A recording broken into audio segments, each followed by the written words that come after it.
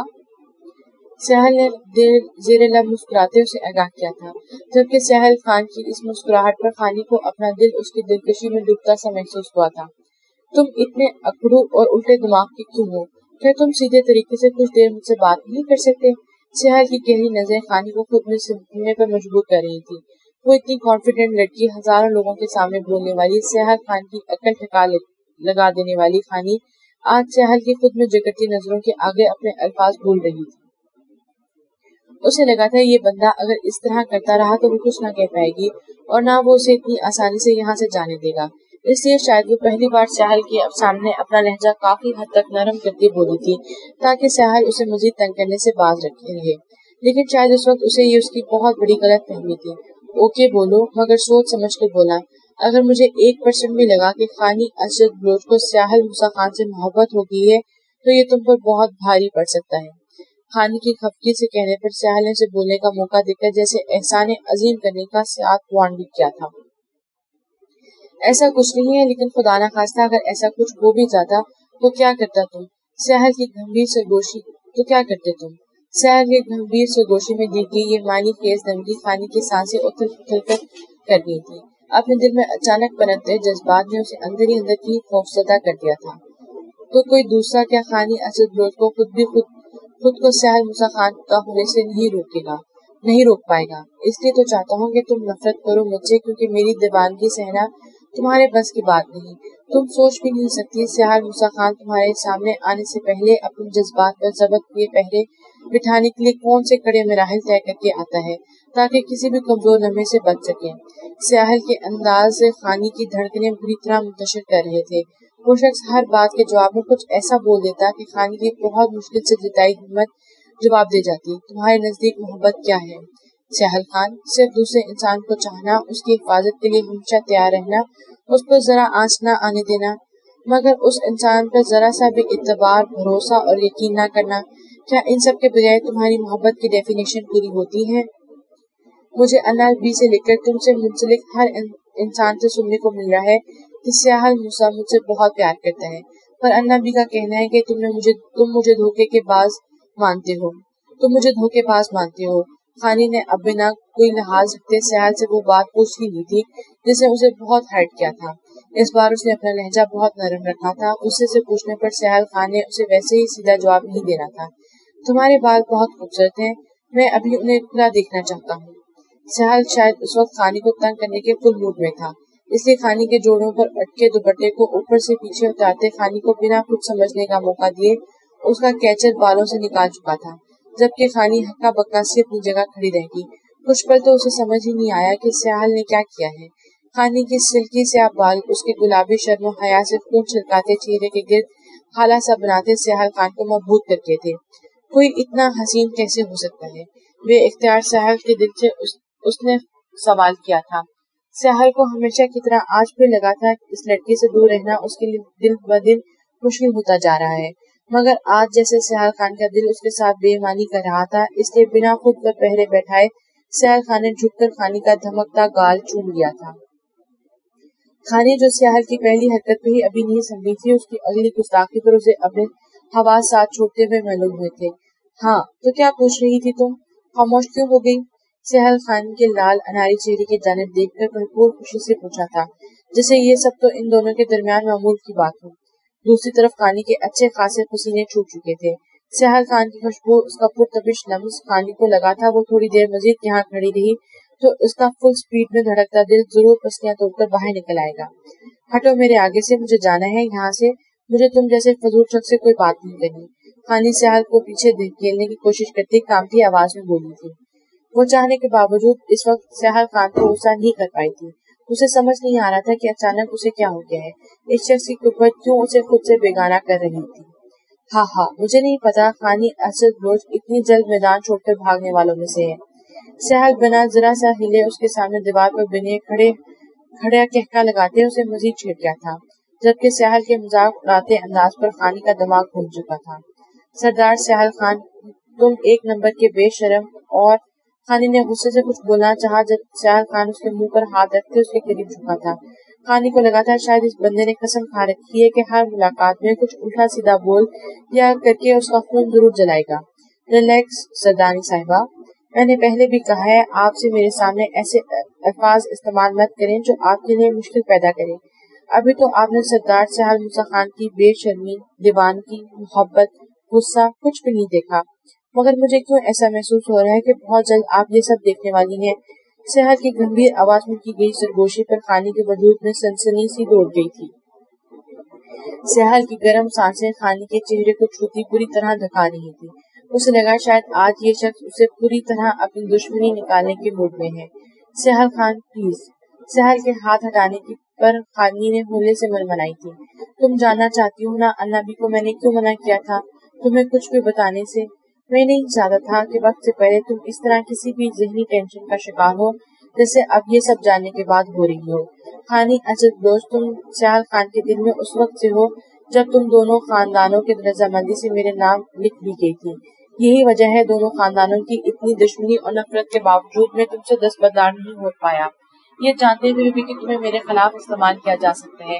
میرے گھر کا ہر فرد یہی چاہتا ہے کہ میں تم سے اپنا تعلق توڑ دوں، کیونکہ وہ کبھی بھی یہ بات سمجھتے ہیں کہ تم ہی وہ واحد ہستی ہو جو سیاحل خان جیسی مضبوط انسان کو توڑ سکتی ہو۔ اس لیے تو کہتے ہیں کہ محبت میں بہت طاقت ہوتی ہے، یہ بڑے بڑے سورماؤں کا غرور توڑ کر ان کو گھٹنوں پر گر جانے پر مجبور کر دیتی ہے۔ میں اسی لیے چاہتا تھا کہ تم مجھ سے دور رہو۔ میں نے زندگی میں کبھی ہارنا نہیں سیکھا اور نہ آگے کبھی ہارنا چاہتا ہوں، لیکن خود کو چاہنے کے باوجود بھی تمہارے قریب آنے سے روک نہیں پا رہا۔ یہ دل بہت بری طرح دغا بازی کر چکا ہے۔ یہ مجھے مسلسل اکسا رہا ہے کہ تمہیں پوری دنیا سے چھپا کر ہمیشہ کے لیے اپنے دل میں چھپا لوں، جہاں کوئی نفرت، کوئی دشمنی نہ ہو، جہاں خانی اسد بلوچ نہیں بلکہ خانی سیاحل خان ہو۔ تم سیاحل خان کی سانسوں میں بستی ہو، بہت خاص ہو میرے لیے۔ سیاحل خان شاید زندگی میں پہلی بار کسی بات پر کشمکش کا شکار ہے کہ اسے خانی اسد بلوچ کو اپنی زندگی میں شامل کرنا چاہیے یا نہیں۔ سیاحل خان خانی کی کان کی روح چومتے پیچھے ہٹا تھا۔ خانی جو مس مرائی اس کی بے پناہ چاہت کا اظہار سن رہی تھی، جس کے بعد وہ چاہنے کے باوجود سیاحل خان کا نام جپتی اپنی دھڑکنوں کو جھٹلا نہیں پائی تھی۔ یہ شخص ہمیشہ کی طرح اپنی پلاننگ میں کامیاب ہوتا خانی کو اپنا مریض بنا گیا تھا۔ سیاحل کی آخری جملے پر خانی نے نظریں اٹھا کر اس کی جانب دیکھا۔ یہ بات خانی کے دل میں تیر کی طرح چبھی تھی، اس لیے کیونکہ سیاحل موسیٰ خان کو خانی اسد بلوچ پر بھروسہ نہیں ہے۔ وہ سمجھتا ہے کہ خانی زندگی کے کسی مقام پر بھی اسے دھوکہ دے سکتی ہے۔ خانی نے سوالیہ نظروں سے سیاحل خان کی جانب دیکھا تھا۔ خانی کو لگا تھا کہ وہ ضرور انکار کر دے گا، مگر اس کو دھچکا تو اس وقت لگا جب سیاحل خان نے مسکراتے اسبات میں سر ہلایا تھا۔ ان سب باتوں کے ساتھ یہ بھی کہ سیاحل خان کو لگتا ہے کہ خانی اسد بلوچ بھی شاید اس پر بھروسہ نہ کر پائے اور دونوں خاندانوں کی دشمنی کے کسی ایسے موڑ پر نہ آ جائے جس پر خانی سیاحل خان سے نفرت کرے اور اسے دور ہو جائے اور اسے چھوڑ دے۔ سیاحل کو اپنی بات پر خانی کی آنکھوں میں نمی سی محسوس ہوئی تھی جو سیاحل کو کبھی بھی برداشت نہیں ہوتی تھی۔ خانی بنا کچھ بولے سیاحل خان کا حصار ڈھیلا ہوتا دیکھ کے اس کے پاس سے ہٹ آئی تھی۔ یہ ساحر اس کے دل پر اپنا جادو چلا چکا تھا اور اب اس کی کہیں کڑوی باتیں خانی کے دل پر بہت گراں گزر رہی تھیں۔ ابھی کچھ دیر پہلے جس شخص کی آنکھوں میں اس نے اپنے لیے بے پناہ دیوانگی دیکھی تھی، اب اچانک وہی آنکھیں بہت بے دردی سے اسے بے اعتبار کہہ رہی تھی۔ خانی کو معلوم ہو رہا تھا کہ سیاحل خان بہت ہی ٹف انسان ہے، جسے سمجھنا اپنا بنانا دنیا کا سب سے مشکل کام ہونے والا تھا۔ خانی چند لمحوں میں دل پر گزر جانے والی قیامت پر ویسے ہی بہت گھبراہٹ کا شکار تھی۔ اوپر سے جو باتیں سیاحل نے اسے بولی تھی انہیں اسے بہت ہرٹ کیا تھا۔ ایڈیٹ، کسی کا دل بھی نہیں رکھنا آتا، کیا ہو گیا مجھے، کیوں میرا دل اس شخص کی جانب کھینچ رہا ہے؟ مجھے تو کبھی کسی سے کوئی بات سے کوئی فرق نہیں پڑتا، تو اب سیاحل کا یوں بے اعتبار کیا جانا مجھے کیوں اتنی تکلیف دے رہا ہے؟ نہیں، میں اس شخص سے دل کا ایسا کوئی رشتہ کبھی نہیں جوڑنا چاہتی۔ آخر وہ کیا ہے مجھے؟ خانی سیاحل سے دور ہوتی دروازے کی جانب بڑھی تھی۔ خانی، سیاحل کی بھاری بوجھل آواز نے خانی کے قدم وہیں جکڑ لیے تھے۔ وہ ایک قدم بھی آگے نہیں بڑھ پائی تھی۔ سیاحل خان بھلا اپنی خانی کو اس طرح ناراض کیسے بھیج سکتا تھا؟ اس لیے سیاحل خان نے پیچھے سے جا کر خانی کو اپنے بازو میں بھر لیا تھا۔ مجھے تم سے کوئی بات نہیں کرنی سیاحل خان، پلیز مجھے جانے دو۔ خانی اس کے دونوں بازو اپنے گرد سے ہٹانے چاہے تھے، جس کے جواب میں سیاحل نے اس کے ہاتھوں کو بھی قید کر لیا تھا۔ کتنی محبت کرتی ہو مجھ سے؟ کہا تھا نا مجھے محسوس مت ہونے دینا کہ خانی کو سیاحل سے محبت ہو گئی ہے۔ سیاحل نے خانی کے کندھے پر ٹھوڑی ٹکاتے اس کے بالوں کی نرماہٹیں محسوس کرتے پوچھا تھا۔ سیاحل خان کی بڑھتی جسارتوں پر خانی کی جان آدھی ہو چکی تھی۔ اس کو لگ رہا تھا کہ اگر مزید وہ اس طرح اس شخص کے حصار میں اس کے قریب کھڑی رہی تو اس کی سانسیں ضرور تھم جائیں گی۔ نہیں کرتی محبت، بالکل بھی نہیں۔ نفرت کرتی ہوں تم سے، شاید شدید نفرت، اتنا کہ تمہاری شکل بھی نہیں دیکھنا چاہتی۔ دور رہو مجھ سے، نہیں پسند مجھے تمہارا میرے قریب آنا۔ خانی کو اب خود پر بھی شدید غصہ آ رہا تھا۔ وہ اس شخص کی سن دلی کے بارے میں بہت کچھ سننے کے بعد بھی اس کے لیے کیسے کچھ فیل کر سکتی تھی۔ ان گزرے پچھلے چند لمحوں میں خانی پر سیاحل کے دل میں موجود جذبات کا جو جان لیوا ادارک ہوا تھا، خانی اسے ہی ابھی تک سنبھل نہیں پائی تھی، اس لیے اپنے اندر غصہ اور خفگی اس شخص پر نکالنا چاہا تھا جو اس سب کی وجہ تھا۔ کاش کہ سیاحل خان کبھی کسی اور کی پسند کے مطابق چل سکتا، مگر افسوس ایسا نہ کبھی ہوا، نہ ہی آگے ہوگا۔ خانی اصل دوست، تم میری زندگی میں بہت اونچا مقام رکھنے کے باوجود یہ حق نہیں رکھتی کہ مجھے اپنے قریب آنے سے روک سکو۔ اس کے علاوہ جو تم کہو میں اس پر غور کر سکتا ہوں۔ سیاحل خان نے خانی کی کلائیوں میں پہنے گجروں کو چھوتے وارن کیا تھا کہ چاہے خانی اسے دور جانے کی جتنی بھی کوشش کر لے، جب تک وہ خود نہیں چاہے گا ایسا نہیں ہو سکتا۔ تم ہر وقت کیوں دھمکیاں دے کے دوسروں کو اپنی بات منانے پر راضی کرتے رہتے ہو؟ کیا تمہیں بنا دھوم سے میں بات کرنے کی عادت نہیں ہے؟ خانی خود کو اس کی گرفت سے نکالتے چڑے ہوئے بولی تھی۔ تم کیوں ہر وقت مجھ سے لڑنے کو تیار رہتی ہو؟ کبھی پیار سے بھی بات کر لیا کرو سیاحل خان، اتنا برا بھی نہیں ہوں۔ ٹرسٹ۔ سیاحل جواب دینے کے بجائے الٹا اسی سے سوال کر دیا تھا، اور ایک بار پھر بھرپور انداز میں خانی کو خود میں بھیجتے سیاحل خان نے اسے آزاد کر دیا تھا۔ کیونکہ تم سے آرام سے بات کرنے پہ بھی آگے سے دھمکی ہی ملتی ہے۔ سیاحل خان، مجھے اس وقت تم پر اتنا غصہ آ رہا ہے کہ میں بیان بھی نہیں کر سکتی۔ اگر میرے بس میں ہوتا تو تمہارا اس وقت وہ حال کرتی کہ تم ساری زندگی یاد رکھتے۔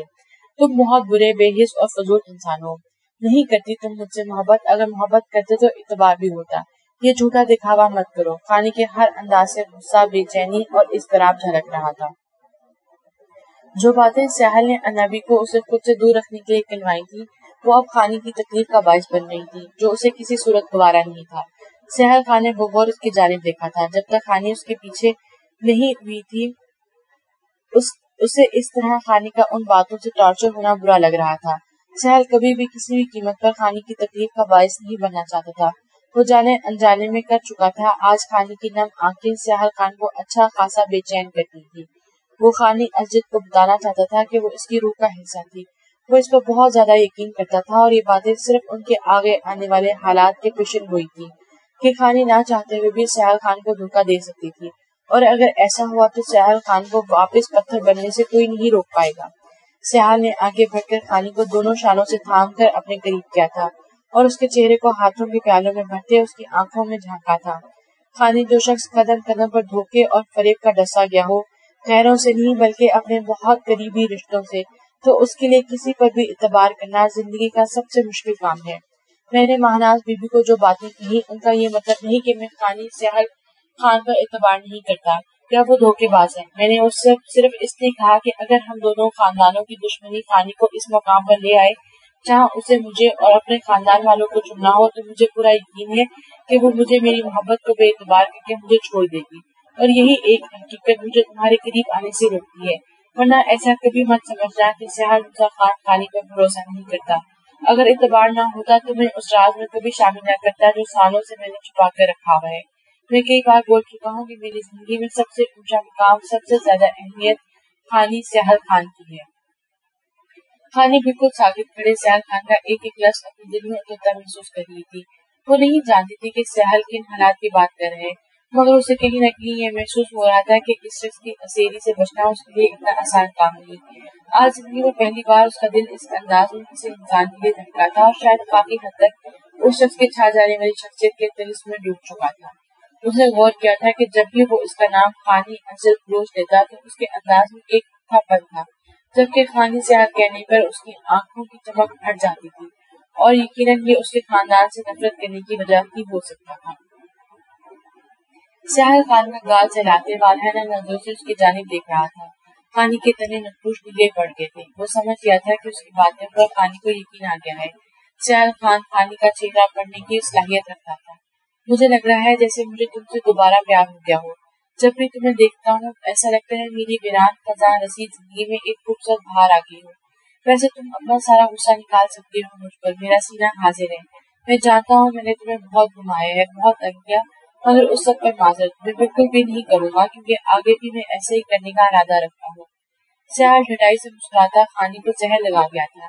اس بندے نے کتنے دن اس کا دماغ خراب کیے رکھا تھا، اور اب بنا اس بات پر شرمندہ ہوئے اپنے کیے پر فخری انداز میں کھڑا تھا۔ خانی کے غصے سے پھولے نتھوں پر سہل کو بہت پیار آیا تھا۔ تمہارے سامنے کھڑا ہوں، ہمیشہ بگاڑ سکتی ہو اپنا غصہ اتارنے کے لیے، جو کرنا چاہو میں حاضر ہوں۔ سہل باہیں پھیلائے سر کم کہتے جیسے خانی کو اپنا آپ سونپتے بولا تھا، جس پر بنا کوئی لحاظ کے خانی نے بھی آگے بڑھ کر ایک زوردار مکہ سہل کے سینے پر رسید کیا تھا، مگر اگلے ہی لمحے وہ خود بلبلا اٹھی تھی۔ تم انسان ہو یا فولاد سے بنے ہو؟ اف اللہ، میرا ہاتھ! سہل کی کسرتی وجود کو ذرا فرق نہیں پڑا تھا، مگر خانی کا ہاتھ اتنے زور سے اس کے سینے سے ٹکرانے کی وجہ سے درد کرنے لگا تھا۔ سہل خان چاہنے کے باوجود اپنا قہر روک نہیں پایا تھا۔ سردانی صاحبہ، دھان پان سی تو کیوں خود سے بڑے کام کرنے کا سوچتی ہو؟ سہل نے آگے بڑھتے خانی کا ہاتھ دیکھنا چاہا، جو خانی نے ناراضگی سے پیچھے کی جانب کر لیا۔ یہی بات سہل کو بالکل پسند نہیں آئی تھی۔ سہل نے خانی کا بازو پکڑ کر اسے ایک جھٹکے سے اپنی جانب کھینچ کر اس کے گرد بازو کا حصار قائم کرتے اس کا ہاتھ تھام لیا، جبکہ خانی اس کی جرأت پر تلملا کے رہ گئی تھی۔ یہ شخص کسی بات میں اس کی مرضی نہیں چلنے دے رہا تھا۔ سردانی صاحبہ، آپ خلیہ ٹھیک کرو، ہمیں ابھی کہیں جانا ہے۔ خانی کے ہاتھوں پر ہونٹوں کا مرہم رکھتے سہل نے نیا آرڈر جاری کیا تھا۔ اس کی شوق نگاہیں خانی کے بکھرے ہوئے پر تھی، جو اس کی گرم نوازی سے ہوا تھا۔ دوپٹہ بیچارہ نیچے لٹک رہا تھا، شال بھی ایک کندھے سے ڈھلک چکی تھی، اور کھلے لمبے بال خانی کے نازک وجود کو ڈھانپے ہوئے تھے۔ چھوڑو مجھے اب حویلی واپس جانا ہے، تمہارے ساتھ کہیں نہیں جانا۔ تمہارا کیا بھروسہ، اغوا کر کے اپنی حویلی لے جاؤ۔ سہل خان کی گہری پرشوق نظریں خانی کو کنفیوز کر رہی تھی۔ اس کے ہزار سے آزاد ہوتے وہ چڑ کر بولی تھی۔ اس میں اب اتنی ہمت نہیں بچی تھی کہ مزید تھوڑی دیر بھی اس شخص کی گہری بولتی نظریں برداشت کرے، جبکہ اس کی بات پر سہل کا زندگی سے بھرپور قہقہ گونجا تھا۔ اغوا کرنا ہوتا تو پہلے اتنا کر چکا ہوتا۔ پھر بھی ویسی اچھا آئیڈیا ہے، کبھی ضرورت پڑنے پر سوچا جا سکتا ہے اس بارے میں بھی۔ اپنی بات کے ایسے جواب پر خانی کا دل چاہا اپنا ماتھا پیٹ لے، جب اچانک سہل کا فون بجنے پر خانی نے اپنی جان بخشی پر سکون کا سانس لیا۔ سہل فون کان سے لگاتا ونڈو کے پاس جا کھڑا ہوا، جب خانی اس کو دوسری طرف متوجہ دیکھ کر ڈریسنگ ٹیبل کے سامنے جا کھڑے ہوتے بال باندھنے لگی تھی، مگر پھر بھی اسے گاہے بگاہے سہل کی نظروں کی تپش خود پر محسوس ہوتی تو اس کے ہاتھ کانپ جاتے۔ چلیں، سہل فون بند کر کے خانی کے پاس آتا اسے بنا بولنے کا موقع دیے ہاتھ تھام کر باہر نکل آیا تھا۔ مجھے کہیں نہیں جانا، چھوڑو مجھے۔ شہرام کو بلاؤ، مجھے جانا ہے اس کے ساتھ واپس۔ خانی مسلسل اسے اپنے ہاتھ چھڑوانے کی کوشش کرتے ساتھ چلی آ رہی تھی، جب ایک دم سہل اپنے قدم روکتے خانی کی جانب ہوا۔ شہرام اور نگار کچھ ٹائم پہلے ہی کراچی کے لیے نکل چکے ہیں، تو فکر مت کرو، اس وقت سب سے زیادہ محفوظ پناہ گاہ میں ہو۔ تمہیں باحفاظت تمہاری حویلی پہنچا دیا جائے گا، مگر اس سے پہلے اپنی زندگی کے کچھ بہت خاص لوگوں سے ملوانا چاہتا ہوں میں اپنی سردانی کو۔ نگار کے ذکر پر خانی کو اس کی ریکویسٹ یاد آئی تھی۔ کیا تم نگار کی غلطی معاف کر سکتے ہو؟ اسے اپنی غلطی کا احساس ہو چکا ہے اور اپنے کیے پر بہت شرمندہ ہے۔ خانی کی بات پر سہل کی آنکھوں میں غصے کی شدید لہر دوڑ گئی تھی۔ ایک بہن نہیں بلکہ بیٹی کی طرح سینے سے لگا کر پالا ہے میں نے اسے، مگر اس نے صرف ایک عمل سے میرے مان بھروسہ یقین دھجیاں اڑا دی۔ معاف تو اسے اسی دن کا ہی کر چکا ہوں جس دن شہرام سے اس کے نکاح کا فیصلہ کیا تھا، مگر اتنی جلدی واپس اسے پہلا والا مقام دینا میرے لیے اتنا آسان نہیں ہوگا۔ خانی کو بات کرنے کے دوران سہل کی آنکھوں میں ایک عجیب سا درد نظر آیا تھا، جسے وہ بہت ہی مہارت سے چھپاتا بھول گیا تھا۔ شاید اب وہ خانی کو اپنے درد بتانے کے قابل نہیں سمجھتا تھا۔ سہل خان بات ختم کر کے اس طرح خانی کا ہاتھ تھامے باہر کی جانب بڑھ گیا۔ ایک منٹ رکو، یہ کیا پلیز مجھے ان پر نہیں چلنا ہے۔ ہال کے دروازے سے باہر رکتے ہی خانی کی ہلکی سی چیخ برآمد ہوئی تھی کیونکہ باہر کی زمین عجیب و غریب قسم کے ناتعداد کیڑوں سے بھری ہوئی تھی۔ وہاں پاؤں رکھنے کی بھی جگہ نہیں تھی۔ شاید یہ یہاں کے ارد گرد جنگلات اور بہت زیادہ گھاس ہونے کی وجہ سے بڑی تعداد میں پائے جاتے تھے۔ مجھے نہیں پتا میری بیوی اتنی ڈرپوک ہے۔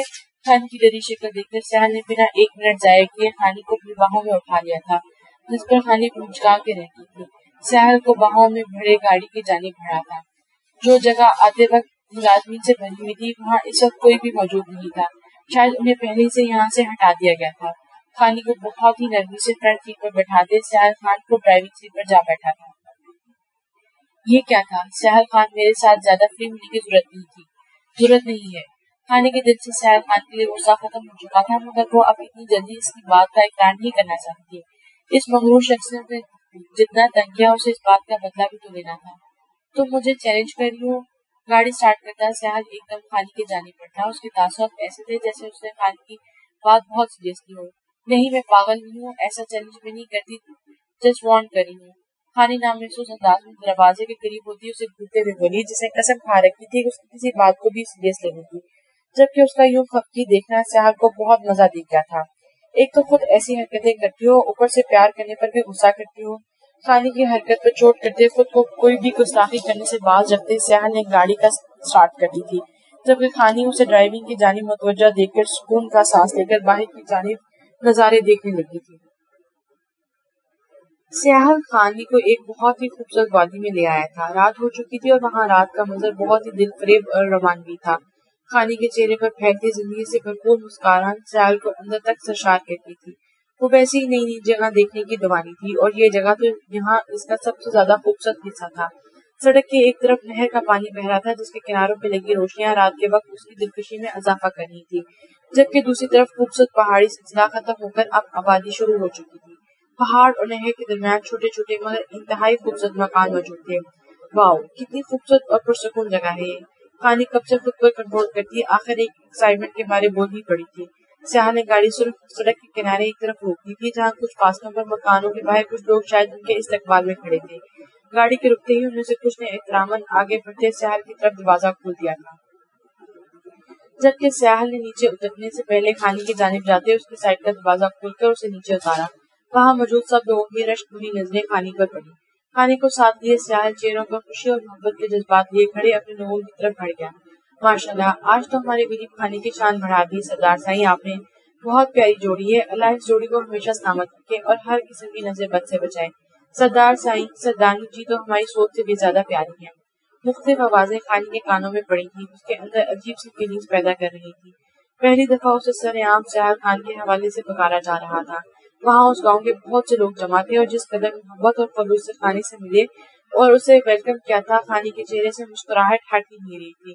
وہاں موجود سب خواتین اسے ایسے ٹریٹ کر رہی تھی جیسے وہ آسمان سے اتری کوئی نازک پری ہو، مگر جو بھی تھا، سردارنی کہنے پر جہاں وہ سیاح خان پر چڑھ جاتی تھی، اس وقت اسے اپنے لیے یہ نام سن کر بہت اچھا لگ رہا تھا۔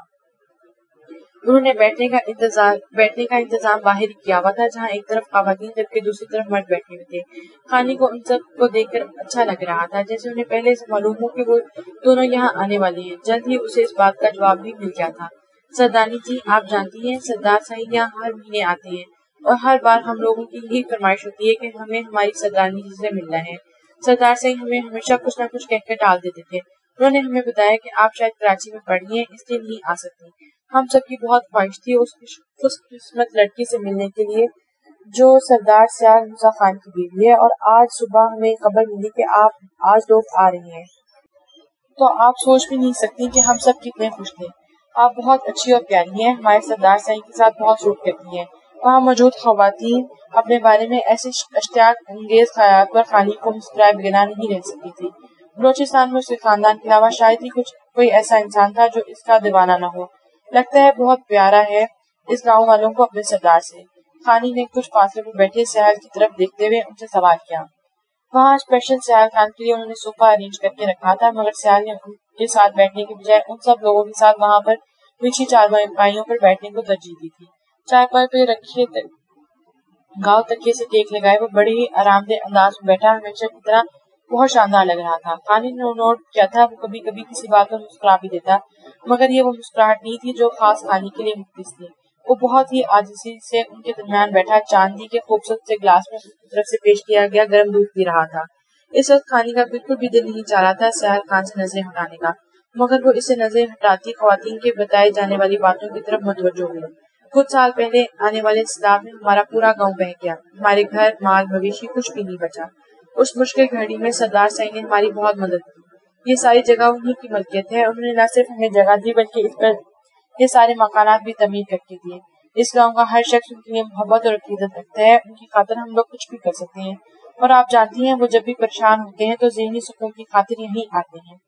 ان عورتوں کی بات پر خانی نے بے اختیار ساحل کی طرف دیکھا، مگر اسے اپنی جگہ پر بیٹھا نہ پا کر خانی کی نظریں لاشعوری طور پر اسے ڈھونڈنے لگی، مگر سہیل خان وہاں بیٹھے لوگوں میں کہیں بھی موجود نہیں تھا۔ اسے نہ پا کر وہاں خانی کی تلاشی آنکھوں میں فکر مندی سے اٹھ گئی تھی۔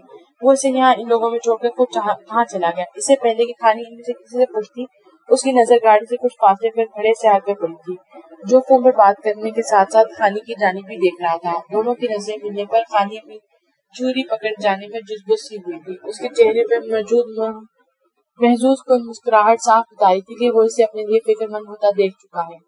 اس سے پہلے کہ خانی نظروں کا زاویہ بدلتی، ساحل نے آنکھوں کے اشارے سے سب ٹھیک ہونے کا پوچھا تھا، جس پر خانی نے بہت ہی فرمانبرداری سے سر اسباب میں ہلا دی تھی۔ ان لوگوں کی باتیں سن کر خانی کے دل میں ساحل کی عزت کئی گنا بڑھ چکی تھی۔ اس نے ساحل کو جیسا انسان سمجھا وہ اس کے بالکل الٹ تھا۔ خانی نہ چاہتے ہوئے بھی ساحل کے بارے میں سوچنے لگی تھی، اور ایسا کرتے نہ جانے کیوں اسے بہت اچھا لگ رہا تھا۔ اس شخص کا ہر روپ ہی مقابل کو اپنے گرویدہ بنا دیتا تھا، چاہے وہ اگنور کرتا ہو، غصہ بھرا جلالی انداز ہو، یا کچھ دھماکہ بانڈ کرتا لہجہ ہو، یا پھر شوخی سے چھیڑتا، مذاق اڑاتا، محبت جتاتا اور کیئر سے بھرپور اپنا بناتا سب سے منفرد اور پیارا روپ۔ ساحل ہر وقت مقابل کو اپنے آگے چاروں شانے چپ کرانے کو تیار رہتا تھا، اور ہر بار خود کو اس کے وار سے بچانے کے لیے خانی اس بار کافی بدلے بدلے لگ رہے تھے، اور جنہیں خانی جان کر بھی انجان بننے والی کوشش کرتی تھی وہ انہی کیفیات میں گر چکی تھی۔ مگر زیر کے نگاہ رکھنے والی ساحل خان سے یہ سب بالکل پوشیدہ نہیں رہ سکا تھا۔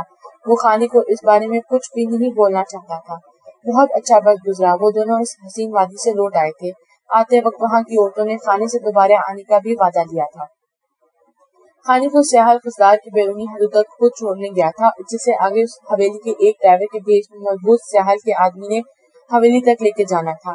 شہرام نے گھر والوں کو یہی بتایا تھا کہ وہ خانی کو اپنے کسی دوست کی شادی میں ساتھ لے کر آیا ہے، اور اب اچانک کوئی ضروری کام آ جانے کی وجہ سے اسے شہر جانا پڑا۔ اس لیے حویلی سے شہرام کے بلائے گئے ڈرائیور کو، جو کہ حقیقت میں سیاحل کا آدمی تھا، خانی کو حویلی تک لے کر جانا تھا۔ اس کے ساتھ سیکورٹی گارڈز بھی موجود تھے۔ خانی کو گاڑی میں بٹھانے سے پہلے سیاحل کے دل کو اچانک کیا ہوا تھا، خانی کو اپنے سینے میں بھیجتے اسے اپنی ذات کا احساس بخش دیا تھا۔ اپنا خیال رکھنا، تم اس حویلی میں بالکل سیف ہو، میرے بہت سے لوگ ہر وقت تمہارے آس پاس موجود ہیں، لیکن پھر بھی اگر کوئی مسئلہ ہو تو میرے اس نمبر پر کانٹیکٹ کرنا، یہ تمہارے لیے ہمیشہ آن رہے گا۔ میری ایک بات یاد رکھنا، اس حویلی میں اللہ بھی کے علاوہ کسی پر بھی بھروسہ مت کرنا، تم میرے لیے بہت قیمتی ہو، اگر تم پر آنچ بھی آئی تو میں اس حویلی کو آگ لگا دوں گا۔ خانی کی خوشبو اپنی سانسوں میں اتارتے ساحل خان کا ایک ایک لفظ اس کی دیوانگی کی گواہی دے رہا تھا۔ خانی کتنے لمحے تو ساحل کی مضبوط پناہ گاہ میں ہل بھی نہیں پائی تھی۔ ساحل کی پرشدت زندگی سے بھرپور لمس خانی کو کسی اور ہی دنیا میں پہنچا گئی تھی۔ تھینکس، مجھے نہ پا کر میرے لیے فکر مند ہو کر مجھے اپنے آس پاس تلاشنے کے لیے، وہ لمحہ میرے لیے بہت خاص تھا۔ خانی کے ماتھے پر بوسہ دیتے ساحل نے اس کے لیے گاڑی کا دروازہ کھولتے واپس پلٹ گیا تھا، جبکہ بے جان قدموں سے گاڑی میں بیٹھی خانی کو لگا جیسے وہ جاتے جاتے وہ شخص اس کا دل بھی اپنے ساتھ لے گیا۔ انا بی کہاں ہیں آپ؟ خانی انا بی کو ڈھونڈتی ان کے کمرے میں داخل ہوئی، مگر وہاں کا منظر اسے شاک کرنے کے لیے کافی تھا۔ وہاں ایک لڑکی چادر میں خود کو چھپائے گھٹنوں میں سر دیے فرش پہ بیٹھی بری طرح سسک رہی تھی۔ انا بی، یہ کون ہے اور اس طرح بری طرح کیوں رو رہی ہے؟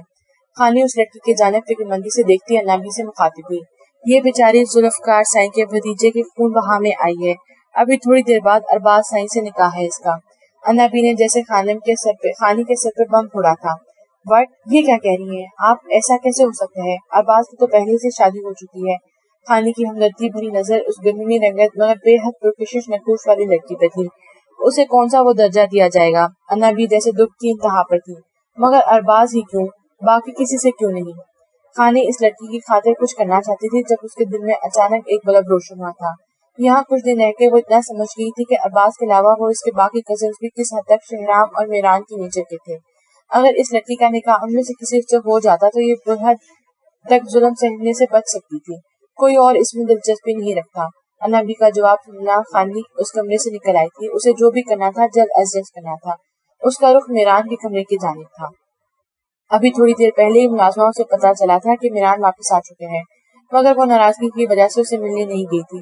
لیکن اس وقت ساری ناراضگی بھلائے وہ میران سے ملا کر اسے راضی کرنا چاہتی تھی کہ وہ اس لڑکی کو اس ظلم سے بچا کر اپنے نکاح میں لے لے۔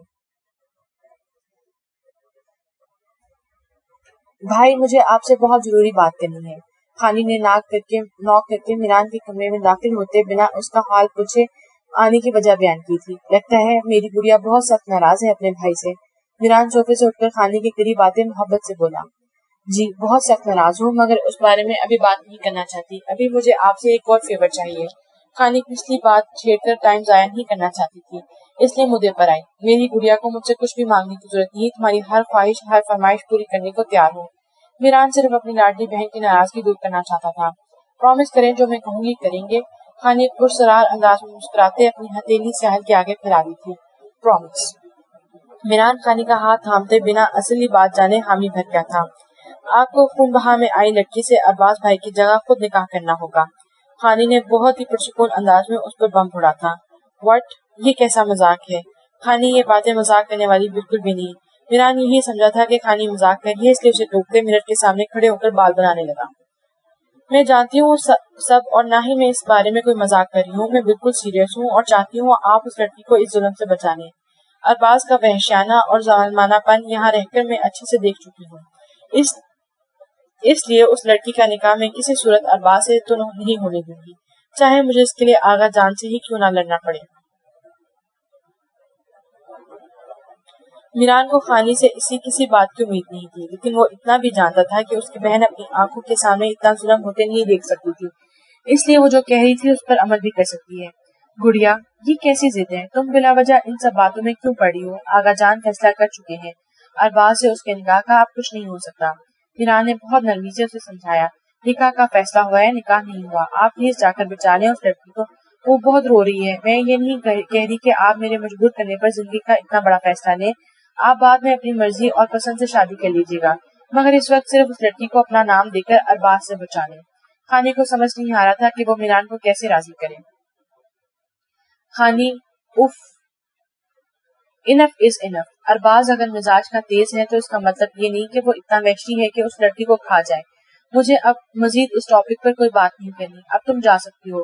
میران لہجے میں سختی بھرے دو ٹوک انداز میں کہتا خانی کو وہاں سے جانے کا بول گیا تھا۔ کیا واقعی ارباز وحشی نہیں؟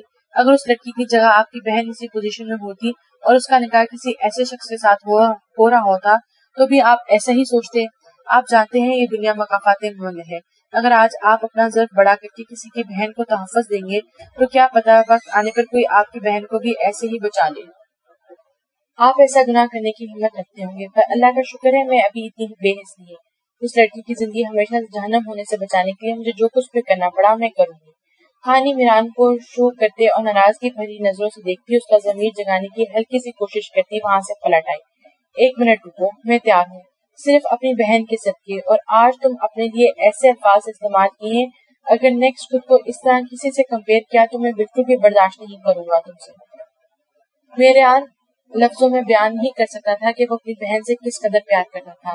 خانی کا ذرا سا اپنا حوالہ دے کر آئینہ دکھانا اسے اچھا خاصا ہلا گیا تھا۔ وہ یہ بات کیسے بھول سکتا تھا کہ خانی ابھی بھی ساحل کے نکاح میں تھی، ابھی چاہنے کے باوجود وہ اسے ساحل خان سے آزاد نہیں کر پایا تھا۔ ساحل خان خانی کو کسی صورت چھوڑنے کو تیار نہیں تھا، جبکہ میران ساحل کا نام اپنی بہن کے نام سے ہٹانا چاہتا تھا، اس لیے اس نے ساحل خان کے خانی کو چھوڑنے سے مسلسل انکار پر طیش میں آ کر قاتلانہ حملہ کروایا، مگر ساحل خان اس میں سے بھی بہت ہی ہوشیاری سے بچ نکلا۔ مگر میران کسی صورت خاموش بیٹھنے کو تیار نہیں تھا، وہ پھر ہی ایسا کچھ کرنے کا ارادہ رکھتا تھا، مگر آگا جانے اسے نہ جانے کیوں دوبارہ ایسا کوئی بھی انتہائی قدم اٹھانے سے روکا ہوا تھا۔ خانی میران کے فیصلے پر بہت خوش ہوئی تھی، وہ جانتی تھی اس کا بھائی اس کی بات کا مان ضرور رکھے گا۔ خانی نے اسی دن اس ساحل پر کروائے گئے قاتلانہ حملے کی تصدیق چاہتی تھی، لیکن ابھی وہ ایسا کچھ بھی پوچھ کر میران کا موڈ خراب نہیں کرنا چاہتی تھی، اس لیے اس بارے میں ڈسکشن کرنے کا سوچتی وہ انابی کو یہ گڈ نیوز دینے کے لیے خوشی خوشی لوٹ آئی تھی۔ ارباز کے بہت زیادہ ہنگامہ کرنے کے باوجود آغا جان نے اس لڑکی کا نکاح میران سے کروا دیا۔ پہلی دفعہ ان کے پوتے نے ان سے کچھ مانگا اور وہ اسے انکار کر کے ناراض نہیں کرنا چاہتے تھے۔ خانی اپنی پہلی جیت پر بے انتہا خوش تھی۔ بشرا بیگم نے نکاح کے بعد اس لڑکی کو اچھا خاصا بے عزت اور اس کی تذلیل کرتے کچن میں جا کر سب کا کھانا بنانے کا حکم دیا۔ خانی کو اس وقت ان پر بہت غصہ آیا، جنہیں اس دھان پان سی ڈر اور خوف سے کپکپاتی لڑکی پر ذرا سا بھی رحم نہیں آ رہا تھا۔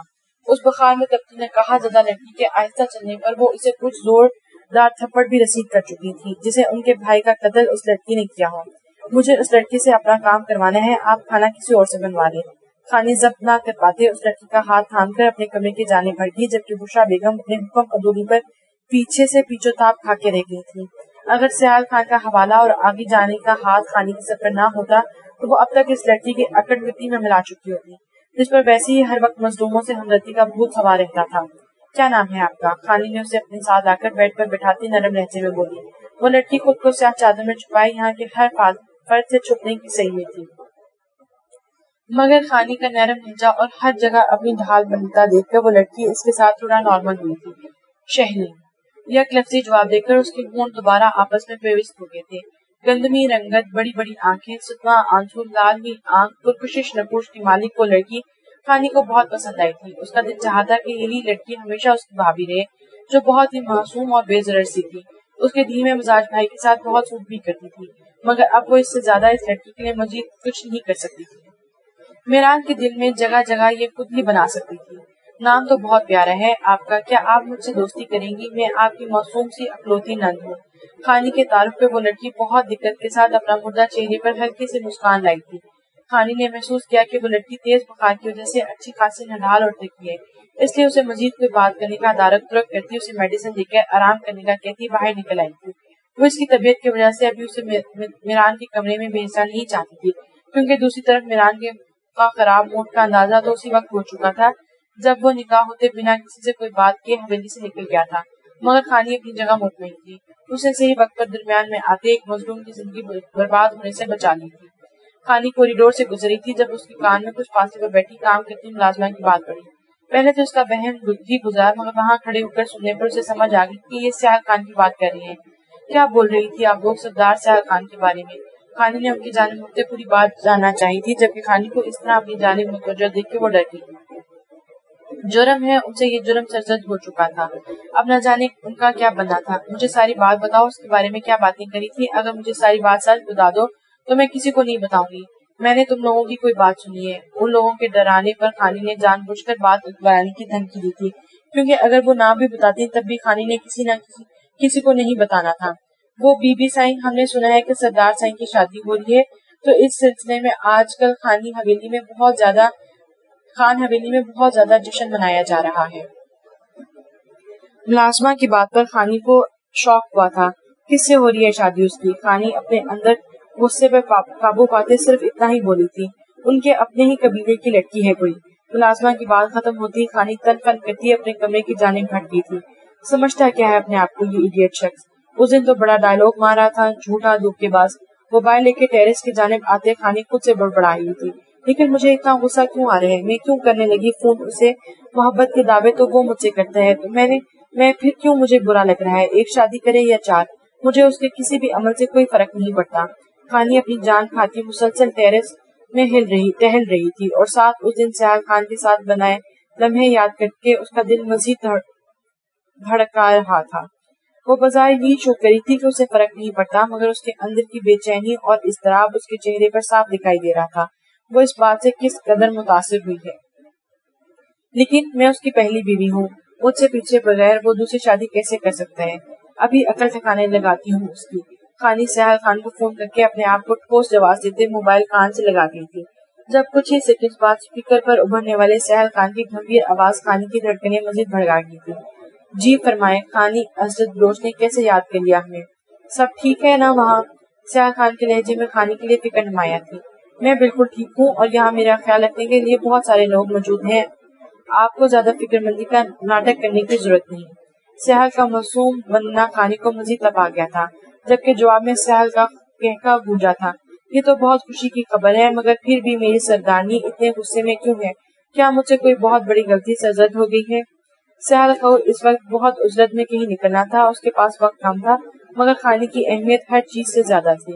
سہل خان بنا فون کان سے ہٹائے ایک ہاتھ سے اپنی تیاری کرتا خانی کی باتوں کو جواب دینے میں مصروف تھا۔ ہاں، بہت بڑی سزا۔ میں نے سنا ہے تم دوسری شادی کر رہے ہو، مجھ سے اجازت لیے بغیر ایسا کیسے کر سکتے ہو؟ خانی نے اپنی بے چینی کی وجہ زبان پہ لے آئی، جبکہ اس کی بات پر دوسری جانب سہل خان ٹھٹکا تھا۔ کیوں نہیں کر سکتا؟ سہل بھی جواب دینے کے بجائے فوری طور پر سوال کر گیا تھا۔ کیونکہ میں تمہاری پہلی بیوی ہوں اور میری اجازت کے بغیر تم ایسا نہیں کر سکتے۔ خانی بنا سہل کی چالاکی سمجھے اس کے سوال کا جواب دو بدو جواب دیتے بہت احتیاط سے اس پر اپنا حق جتا گئی تھی۔ ہوش اسے تب آیا جب دوسری طرف سے سہل کا جاندار کہکا سنائی دیا تھا۔ I love you so much، بیوی نمبر 1، یہ جملہ بول کر تم نے میرا دن بنا دیا آج۔ سہل خان کی سرشار آواز نے خانی کو خود میں جکڑ لیا تھا۔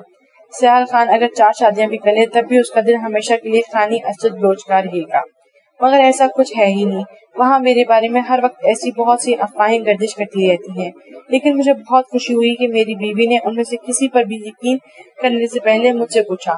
تمہاری یہی باتیں تو اکساتی ہیں کہ ایک لمحہ بھی ضائع کیے بنا تمہیں ہمیشہ کے لیے اپنے پاس لے آؤں۔ سہل خان ہمیشہ کی طرح ایک بار پھر اسے اپنے حوالے سے معتبر کر گیا تھا۔ میں نے یہ سب اس لیے نہیں پوچھا کہ مجھے اس سے کوئی فرق پڑتا ہے، اس لیے زیادہ غلط فہمی میں مبتلا ہونے کی ضرورت نہیں۔ خانی اتنی جلدی ہار ماننے میں نہیں تھی، اس لیے فوراً اپنی بات پر پردہ ڈالتے بولی، میں جانتا ہوں سردانی صاحبہ، آپ کو ذرا بھی فرق نہیں پڑتا میں ایک شادی کروں یا 4، ہے نا؟ خانی کو محسوس ہوا تھا جس سے بات کرتے وہ مسکرایا تھا۔ ہاں بالکل ایسا ہی ہے، خانی اصل بات جاننے پر اطمینان لہجے میں بولی تھی۔ تو پھر بی بی سائی کو رضامندی دے دو اپنی دوسری شادی کی۔ سہل خان کو خانی کو تنگ کرنے میں مزہ آیا تھا، جبکہ اس کی یہ بات خانی کا اچھا خاصا خون جلا گئی تھی۔ میری طرف سے تم 1 نہیں 50 شادیاں کرو، لیکن خبردار جو تم اس کے بعد ایک بار بھی میرے سامنے آنے کی کوشش کی تو مجھ سے برا کوئی نہیں ہوگا، نہ ہی میں وہ روایتی قسم کی نکلے، نہ تم بھی وہی عام روایتی قسم کے سردار۔ خانی اس کی بات پر تب کر جواب دیتی فون بند کر گئی تھی۔ مجھے کال ہی نہیں کرنی چاہیے تھی، پتہ نہیں سمجھتا کیا ہے خود کو۔ خانی کا غصہ کے مارے برا حال تھا، جس شخص کو وہ اپنی زندگی میں کوئی اہمیت نہیں دینا چاہتی تھی، جانے انجانے میں وہ اسی کے بارے میں سوچتی اس کے قریب ہوتی جا رہی تھی۔ خانی لاشعوری طور پر نہ جانے کتنی ہی بار موبائل پر نظر ڈال چکی تھی، اسے کہیں نہ کہیں امید تھی کہ سہل اسے کال بیک کرے گا، مگر اب اسے لگ رہا تھا کہ اس مغرور انسان سے دل لگانا یا کسی قسم کی امید کرنا سراسر حماقت تھا۔ اسٹڈی روم میں ریوالونگ چیئر پر جھولتے سہل کی نظریں سامنے لگی خانی کی بڑی سی پینٹنگ پر تھی۔ خانی اسد بلوچ اس کی سب سے بڑی جانی دشمنوں کی بیٹی تھی، جنہوں نے اسے اس کے جان سے عزیز باپ اور دادا کو چھین دیا تھا اور اس پر بھی نہ جانے کتنی بار حملہ کروا چکے تھے، مگر سہل نے بہت ہی کم انہیں منہ توڑ جواب دیا تھا، کیونکہ اس کی سب سے بڑی کمزوری ان کے پاس تھی، اور شاید وہ لوگ بھی اس بات سے واقف تھے کہ سہل خان کے لیے اس کی بیوی کیا مقام رکھتی ہے۔ سہل خان ڈرتا تھا تو صرف ایک بات سے کہ کہیں خانی کبھی اس دشمنی کے درمیان ان کے سامنے نہ آ کر کھڑی ہو جائے، اسے دھوکہ نہ دے جائے، کیونکہ اگر ایسا ہوا تو سہل خان اتنے سالوں سے دبایا اپنے اندر کا وحشی پن باہر آنے سے روک نہیں پائے گا، جو اس نے اپنے خاندان کے خلاف ہونے والی اتنی سازشوں کے باوجود اپنے اندر چھپا کر رکھا ہوا تھا۔ مگر اسے پورا یقین تھا کہ اس کی خانی اسے کبھی دھوکہ نہیں دے گی۔ خانی کے بارے میں سوچتے اسے خانی سے ہوئی آج کی بات یاد آ گئی تھی، جس پر وہ کھل کر مسکرایا تھا۔ خانی جتنے اپنے جذبات اسے چھپانے کی کوشش کرتی تھی، اتنے ہی انجانے میں آشکار کر جاتی تھی۔ خانی کے غصے سے فون کاٹنے پر سہل نے اسے کال بیک کرنی چاہی تھی، مگر دوسری جانب اپنے کسی خاص آدمی کا فون آ جانے کی وجہ سے وہ اس طرف متوجہ ہو گیا تھا۔ اس کے بعد اس نے کئی بار ٹرائی کیا، مگر خانی کا فون بند ملا تھا، لیکن انا بھی سے اس کی نئی مصروفیت اور ایک لڑکی کو ظلم سے بچانے کے لیے اس کے اٹھائے جانے والے اتنے اچھے قدم پر سہل کو اس پر فخر محسوس ہوا تھا۔ بچپن سے لے کر اب تک وہ خانی سے محبت کرتا آیا تھا، اس کی ہر چھوٹی بڑی بات سے واقف تھا، جانتا تھا کہ خانی اپنے بھائی سے کتنی محبت کرتی ہے، اس لیے ہر بار اس کی اتنی دھمکیوں کے باوجود سہل صرف اور صرف خانی کی خاطر اس کی جان بخشی کرتا آیا تھا۔ انا بی کے اتنے کہنے کے باوجود وہ کبھی خانی کے سامنے نہیں آیا تھا۔ وہ چاہتی تھی وہ خانی کے سامنے آئے، اسے اپنا ہونے کا احساس دلائے، اسے اپنے بارے میں ہر بات بتائے، مگر صرف ساحل خانی کی خاطر اس کے سامنے نہیں آتا تھا۔ وہ جانتا تھا کہ وہ کمزور پڑ جائے گا، اور ہوا بھی ایسے ہی تھا۔ خانی کے قریب آتے ہی وہ اپنا ہر عہد بھول گیا تھا، بہت پہلے کیا اپنا فیصلہ کہ کبھی خانی اسد بلوچ کو نہیں اپنائے گا، اب چاہنے کے باوجود اس پر قائم نہیں رہ پا رہا تھا۔ خانی اس کی محبت، اس کی دیوانگی، اس کے دل کا سکون تھی، جسے اب وہ ہر قیمت پر حاصل کرنا چاہتا تھا۔ خانی، مجھے بہت ڈر لگ رہا ہے، آپ پلیز تھوڑی دیر بیٹھے نا میرے پاس۔ خانی نے کہا کہ 2 دن بعد کافی حد تک شہرین کو ہمت اور حوصلہ دیتی آج میران کے کمرے میں لے آئی تھی۔ بشرا بیگم کی جانب سے خانی پر بہت پریشر تھا۔ میران سے 10 دن میں 2 بار بات کر کے وہ اسے شہرین کے ساتھ نرم رویہ رکھنے کی تلقین کر چکی تھی، جس پر جواب میں ایک بار تو اسے میران کی جانب سے ڈانٹ پڑی تھی۔ خانی، تو کیا تم مجھے کچھ جنگلی پاگل انسان سمجھتی ہو جسے اس بات کا نہیں پتا اسے ایک لڑکی کے ساتھ کیسے بہیو کرنا ہے؟ میں شروع سے ہی ان فضولیات کے خلاف ہوں، چاہے وہ لڑکی خون بہا میں آئی ہو یا عزت کے ساتھ رخصت ہو کر۔ اگر میں نے اپنے اللہ کو حاضر ناظر جان کر اس سے نکاح کیا ہے تو میرے نزدیک وہ میری بیوی کی حیثیت سے قابل عزت ہے۔ میران کے غصے میں کہے الفاظ خانی کو اندر تک سرشار کر کے تھے۔ اسے اپنے بھائی کی سوچ پر فخر ہوا تھا۔ یہاں چند ایک مردوں کی منفی حرکات اور سوچ دیکھ کر وہ سبھی کو ایک ہی کیٹیگری میں دیکھنے لگی تھی، مگر ساحل، شہرام اور اب میران بلوچ اس کی سوچ بدل رہے تھے۔ خانی شہرین کو بہت ساری تسلیاں دیتے وہاں سے نکل گئی تھی۔ شہرین خانی کی بہت مشکور تھی، جو ان 2 دنوں میں اس کی ڈھال بن کر اسے ہر تکلیف سے بچاتی آئی تھی، ورنہ وہ تو مینٹلی طور پر خود کو ہر قسم کے حالات کے لیے تیار کر کے آئی تھی۔ وہ جانتی تھی کہ خون بہا میں آنے والی لڑکیوں کے ساتھ کیا ہوتا ہے۔ شہرین صوفے پر بیٹھی اپنی سوچوں میں الجھی ہوئی تھی جب میران اندر داخل ہوا۔ شہرین گھبراہٹ کے مارے جلدی سے اپنی جگہ سے کھڑی ہوئی۔ میران ایک نظر اس پر ڈالتا ڈریسنگ ٹیبل کی جانب ہٹ گیا تھا۔ نیوی بلو گرم سوٹ میں ملبوس کپڑوں کے ہم رنگ شال میں خود کو اچھے سے ڈھکے وہ سر جھکائے مجرموں کی طرح کھڑی تھی۔ میران نے محسوس کیا کہ جیسے ڈر کے مارے وہ ہولے ہولے کانپ رہی ہے۔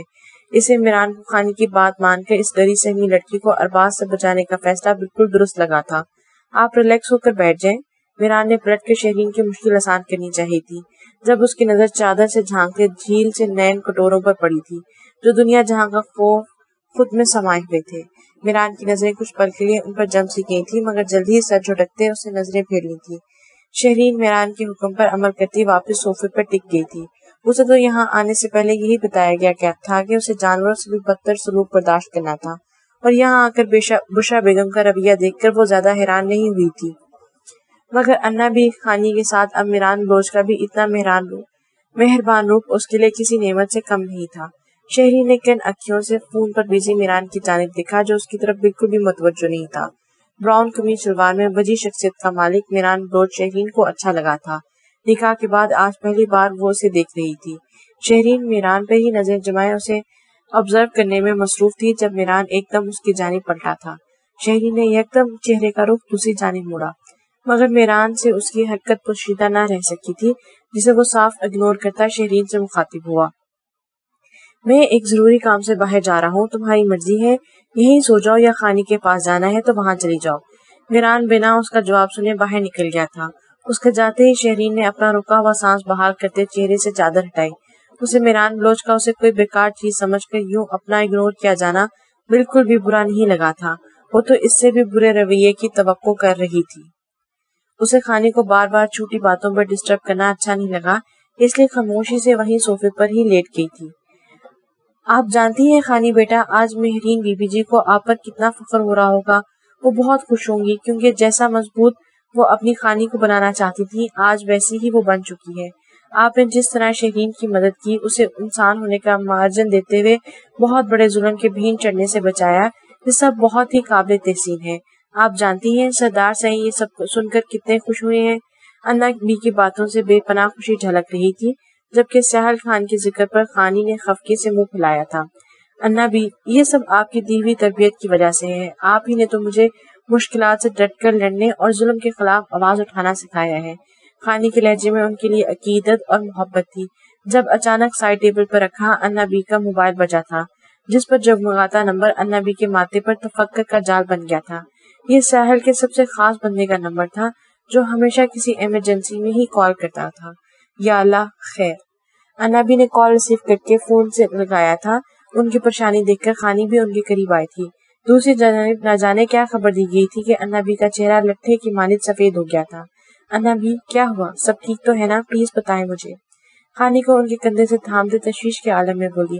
انابی نے ڈبڈبائی نظروں سے اسے دیکھا جب بھولے سے ان کے لب ہلے تھے۔ سردار سائیں پر قاتلانہ حملہ ہوا ہے، انہیں گولیاں لگی ہیں، بہت ہی تشویشناک حالت میں ہاسپٹل لے جایا گیا ہے۔ انابی نے زاروں قطار ہوتے جو لفظ بولے خانی اپنی جگہ سے بری طرح لٹکا گئی تھی۔ اگر انابی اسے آگے بڑھ کر نہ تھامتی تو وہ ضرور زمین بوس ہو جاتی۔ یہ روح فنا کر دینے والی خبر خانی پر قیامت بن کے ٹوٹی تھی۔ انابی آپ اسے کال کریں، یہ جھوٹ ہوگا، اس نے مجھے کہا تھا کہ اس کے خلاف غلط افواہیں اڑائی جاتی ہیں، اسے کچھ نہیں ہو سکتا، اسے کچھ نہیں کر سکتا۔ خانی سکتے کے عالم میں مسلسل نفی میں سر ہلا رہی تھی۔ اسے اس وقت معلوم ہوا تھا کہ وہ شخص اس کے لیے کیا اہمیت رکھتا تھا۔ اسے اپنی سانسیں رکتی ہوئی محسوس ہوئی تھی۔ کاش یہ سب جھوٹ ہوتا، کاش میں ایسا کہہ پاتی۔ انابی کی حالت ایسی تھی جیسے انہیں ان کا سگا بیٹا خطرے میں ہو۔ انابی اس پر کس نے حملہ کروایا؟ اچانک اس خیال کے تحت خانی نے دھندلائی آنکھوں سے اس کی جانب دیکھا۔ اور کون کرا سکتا ہے؟ وہی جو ان کے خون کے پیاسے ہیں۔ دعا کرو بیٹا سردار سائیں کو کچھ نہ ہو، اور اگر سردار سائیں بچ گئے تو وہ اب کی بار کسی کو نہیں چھوڑیں گے۔ آنے والے وقت بربادی کے سوا کچھ نہیں لائے گا۔ انابی کی بات پر خانی نے اذیت سے آنکھیں مینچی تھی۔ وہ انابی کا اشارہ سمجھ چکی تھی، دونوں طرف سے اسی کا ہی نقصان ہونا تھا۔ مجھے ساحل کے پاس جانا ہے، ابھی اور اسی وقت۔ خانی کو لمحہ لمحہ اپنی سانسیں مدھم ہوتی محسوس ہو رہی تھی۔ وہ بنا کسی بات کی پرواہ کیے دیوانہ وار باہر کی جانب بھاگی۔ خانی بیٹا رک جائیں، کہاں جا رہی ہیں آپ؟ انابی نے خانی کو باہر نکلنے سے پہلے بازو تھام کے روک دیا تھا۔ انابی پلیز مجھے اس کے پاس جانا ہے، میں اسے دیکھنا چاہتی ہوں۔ خانی نے اپنے بازو چھڑواتی ٹوٹے پھوٹے لفظوں سے ہچکیوں کے درمیان بولی بیٹا یہاں بیٹھو، آرام سے میری بات سنو۔ انابی جانتی تھی خانی صدمے کی وجہ سے کچھ سمجھ نہیں پا رہی، یہ بھول چکی ہے کہ اگر کسی نے باہر خانی کو ساحل کے لیے اس طرح روتے دیکھ لیا تو خانی کس بری طرح پھنس سکتی ہے۔ انابی پلیز جانے دے مجھے۔ خانی ان کی کوئی بات سننے کو تیار نہیں تھی۔ مہناز بی بی نے بہت مشکل سے خانی کو بیڈ پر بٹھاتے اس کے ہونٹوں سے پانی کا گلاس لگایا تھا، جس کا بنا ایک گھونٹ بھرے خانی نے پیچھے ہٹا دیا تھا۔ میری گڑیا آرام سے میری بات سنو آپ۔ یہ خبر اب تک ہر طرف پھیل چکی ہوگی۔ اس گھر کے کچھ لوگوں کو پہلے ہی شک ہے کہ آپ سردار سائیں سے رابطے میں ہیں۔ اگر آج آپ کو اس حالت میں انہوں نے کسی نے دیکھ لیا تو بہت برا ہوگا۔ آپ صبر سے کام لیں، مجھے میرے اللہ پر پورا یقین ہے وہ سردار سائیں کو کچھ نہیں ہونے دیں گے۔ ابھی آپ کا سردار سائیں تک پہنچنا بہت مشکل ہے۔ وہ ہاسپٹل میں ہے جہاں اس وقت ان کے آدمیوں کے ساتھ ذوالفقار سائیں کے مخبر بھی موجود ہوں گے، اور جب تک سردار سائیں کو ہوش نہیں آ جاتا میں آپ کو ایسے کسی بھی خطرے میں جانے نہیں دے جا سکتی۔ میں سائیں کے سب سے خاص اور قریبی آدمی سے رابطے میں ہوں۔ میں وعدہ کرتی ہوں آپ کو سائیں کے بارے میں پل پل کی خبر دوں گی، اور جیسی ان کی حالت خطرے سے باہر آتی ہے، ان کو ہوش آتا ہے، میں سردار سائیں سے آپ کی بات ضرور کرواؤں گی۔ انابی نے بہت ہی مشکل سے خانی کو بھی جذباتی قدم اٹھانے سے باز رکھا تھا۔ خانی کی حالت ان سے دیکھنا بہت مشکل ہو رہا تھا، مگر وہ بے بس تھی۔ ساحل کا سایہ سر سے اٹھ جانے کی وجہ سے وہ خود کو بہت کمزور محسوس کر رہی تھی۔ ان کا دل مسلسل ساحل خان کے لیے دعا گو تھا۔ آج تک انہوں نے ہمیشہ ساحل خان کی جانب سے خانی کے لیے دیوانگی دیکھی تھی، مگر آج خانی کا ساحل کے لیے ہور سے بیگانہ ہونا انہیں خانی کی محبت اور پاگل پن دکھا گیا تھا، جو ہر طرح کے خطرے سے بے پرواہ ہو کر صرف اپنے شوہر کے پاس جانا چاہتی تھی، اور جو ہمیشہ سے یہ محبت دیکھنے کا خواہش مند تھا۔ وہ اس وقت ہور سے بیگانہ اپنی خانی سے بہت دور تھا۔ انابی میں نہیں ڈرتی، جس کو جو بھی کرنا ہے کر لے، مجھے ہر حال میں ساحل کے پاس جانا ہے۔ خانی کو اس وقت ساحل خان کے علاوہ کسی کی پرواہ نہیں تھی۔ اسے لگ رہا تھا کہ اگر اس نے مزید کچھ دیر کی ساحل کو اپنی آنکھوں سے نہ دیکھا تو اس کے دل کو کچھ ہو جائے گا۔ خانی بیٹا آپ کو میری قسم، آپ اس طرح کی کوئی جذباتی حرکت نہیں کریں گی۔ خانی کو اپنی جگہ سے اٹھتے دیکھ کر انابی نے خانی کا ہاتھ پکڑ کر اپنے سر پہ رکھتے اپنی قسم دے کر خانی کے قدم وہیں روک دیے تھے۔ انابی مت کریں ایسا۔ خانی کی برستی آنکھوں کی التجا پر انابی بے حد بیچارگی سے نظریں جھکا گئی تھی۔ خانی بیٹا آپ اس حملے کے بارے میں کسی سے کوئی بات نہیں کریں گی، نہ میران سائی سے نہ کسی اور سے۔ انابی نے کسی خیال کے تحت خانی کو تنبیہ کی۔ کچھ ہی دیر میں اس کی آنکھیں سوج کے لال انگارہ ہو چکی تھی۔ خانی نے پوری زندگی میں کبھی خود کو اتنا بے بس محسوس نہیں کیا تھا جتنا اس وقت کر رہی تھی۔ سیاح خان کے سامنے ہر بار وہ بہت آرام سے کہہ دیتی تھی وہ اس سے محبت نہیں کرتی تھی، کوئی فرق نہیں پڑتا اس کے ہونے نہ ہونے سے، مگر آج اسے ادارک ہوا تھا کہ سیاحل اس کی زندگی میں کس قدر اہم تھا۔ وہ شخص نہ جانے کب اپنی کچھ ادائیوں کے باوجود خانی کے سانسوں میں بس چکا تھا۔ جس شخص کی ذرا سی قربت سے اس کے دل کی دھڑکنوں کی رفتار ہر حد پار کر جاتی تھی، آج اسی کی جان خطرے میں ہونے کا سن کر خانی کی دھڑکنیں ساکت ہو چکی تھیں۔ خدا بخش، میرے پوتے کی حفاظت نہیں کر سکے نا تم؟ کیسے پہنچ گئے وہ لوگ میرے سیاحل کے قریب؟ بی بی سائیں ہاسپٹل کے پریئر روم میں جائے نماز بٹھائے اللہ کے حضور جھولی پھیلائے اپنے عزیز اور جاندار پوتے کی سلامتی کی دعا مانگ رہے تھے جب سیاحل خان کا خاص آدمی، جسے سیاحل خان اپنا دایاں بازو کہتا تھا، وہ سر جھکائے اندر داخل ہوا۔ اس کے چہرے کا پتلیلا پن بتا رہا تھا کہ وہ اس وقت کتنی تکلیف اور پچھتاوے میں ہے۔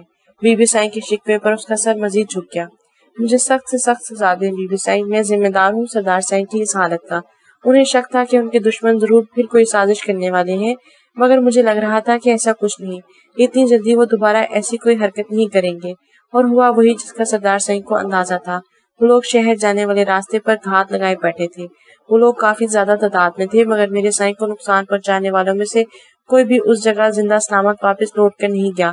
ذوالفقار اب بیٹھا جشن منا رہا ہوگا اپنے بندوں کی لاشوں پر۔ کاش ان کی لاشوں میں کوئی ایک اس کے خاندان کی کسی فرد کی ہوتی تو اس کا جشن دوبالا ہو جاتا۔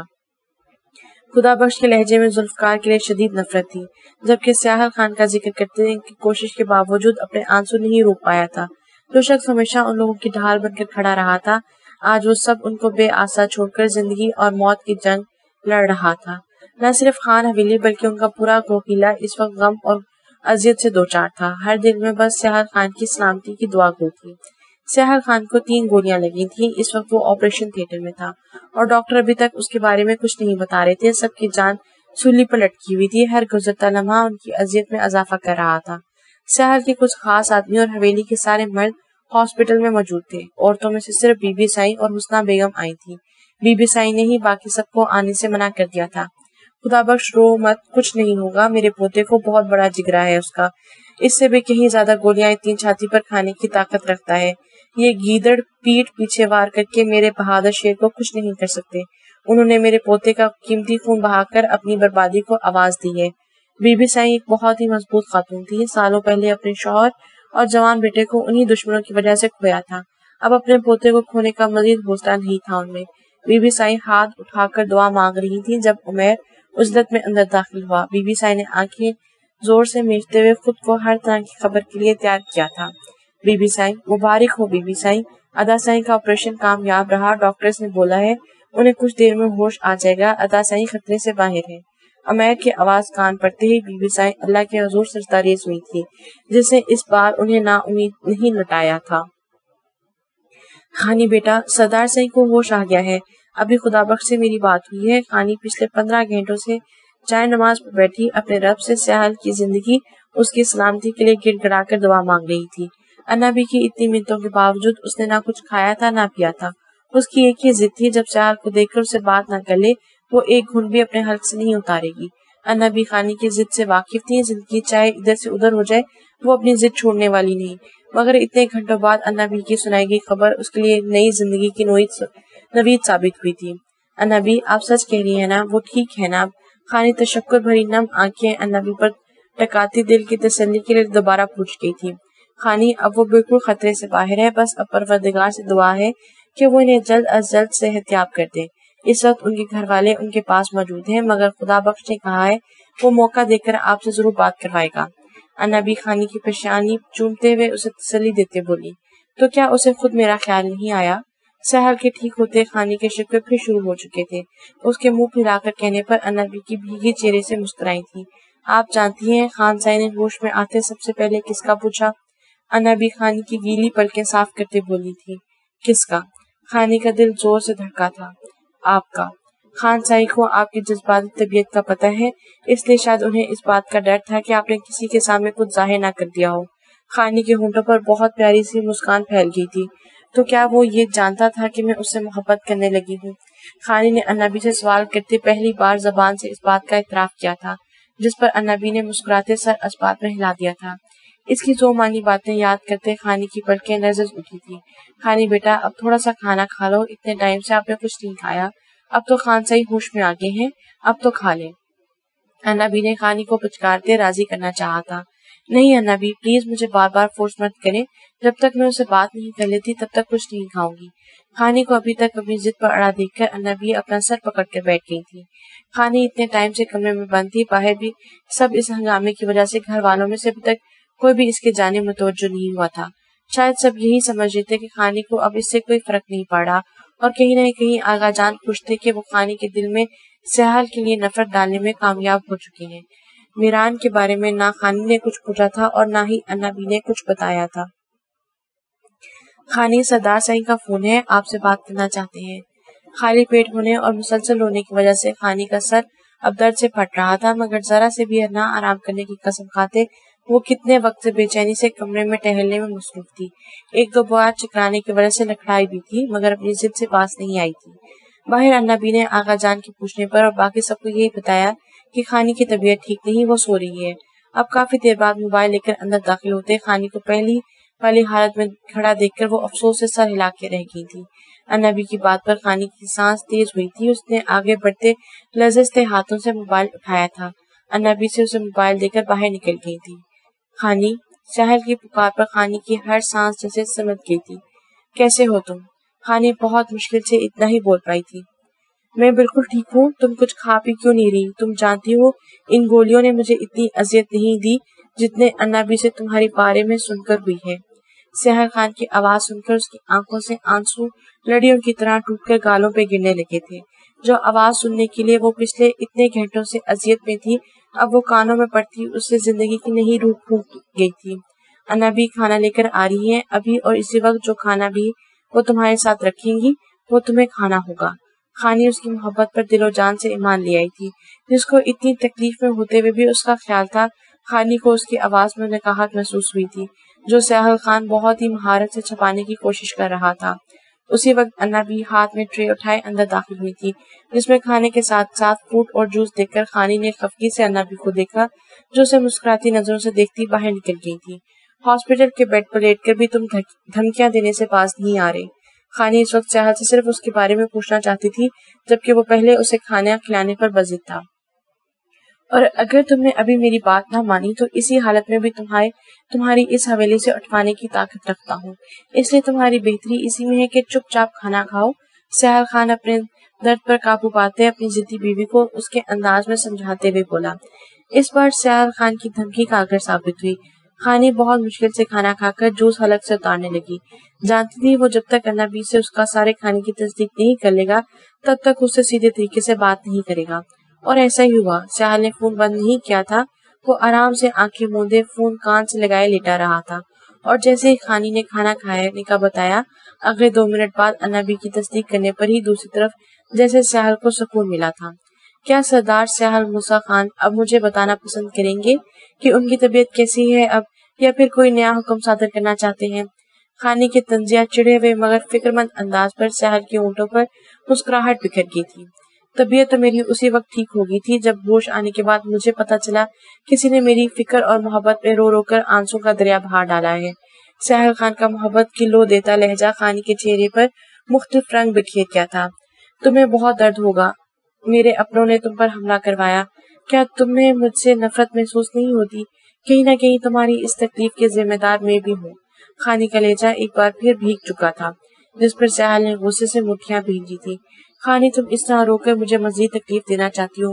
میرے تمہارے لیے محبت اتنی کمزور نہیں کہ کسی اور کی وجہ سے میں تم سے نفرت کروں، اور درد پہلے کم تھا مگر تمہاری روتی آواز سن کر مزید بڑھ گیا۔ تمہیں بیمار بندے کی عیادت کرنی نہیں آتی کیا؟ اپنی پیاری سی آواز میں اگر محبت کا اظہار کر دو تو یہ تمہارا مریض اپنا سارا درد بھول جائے گا۔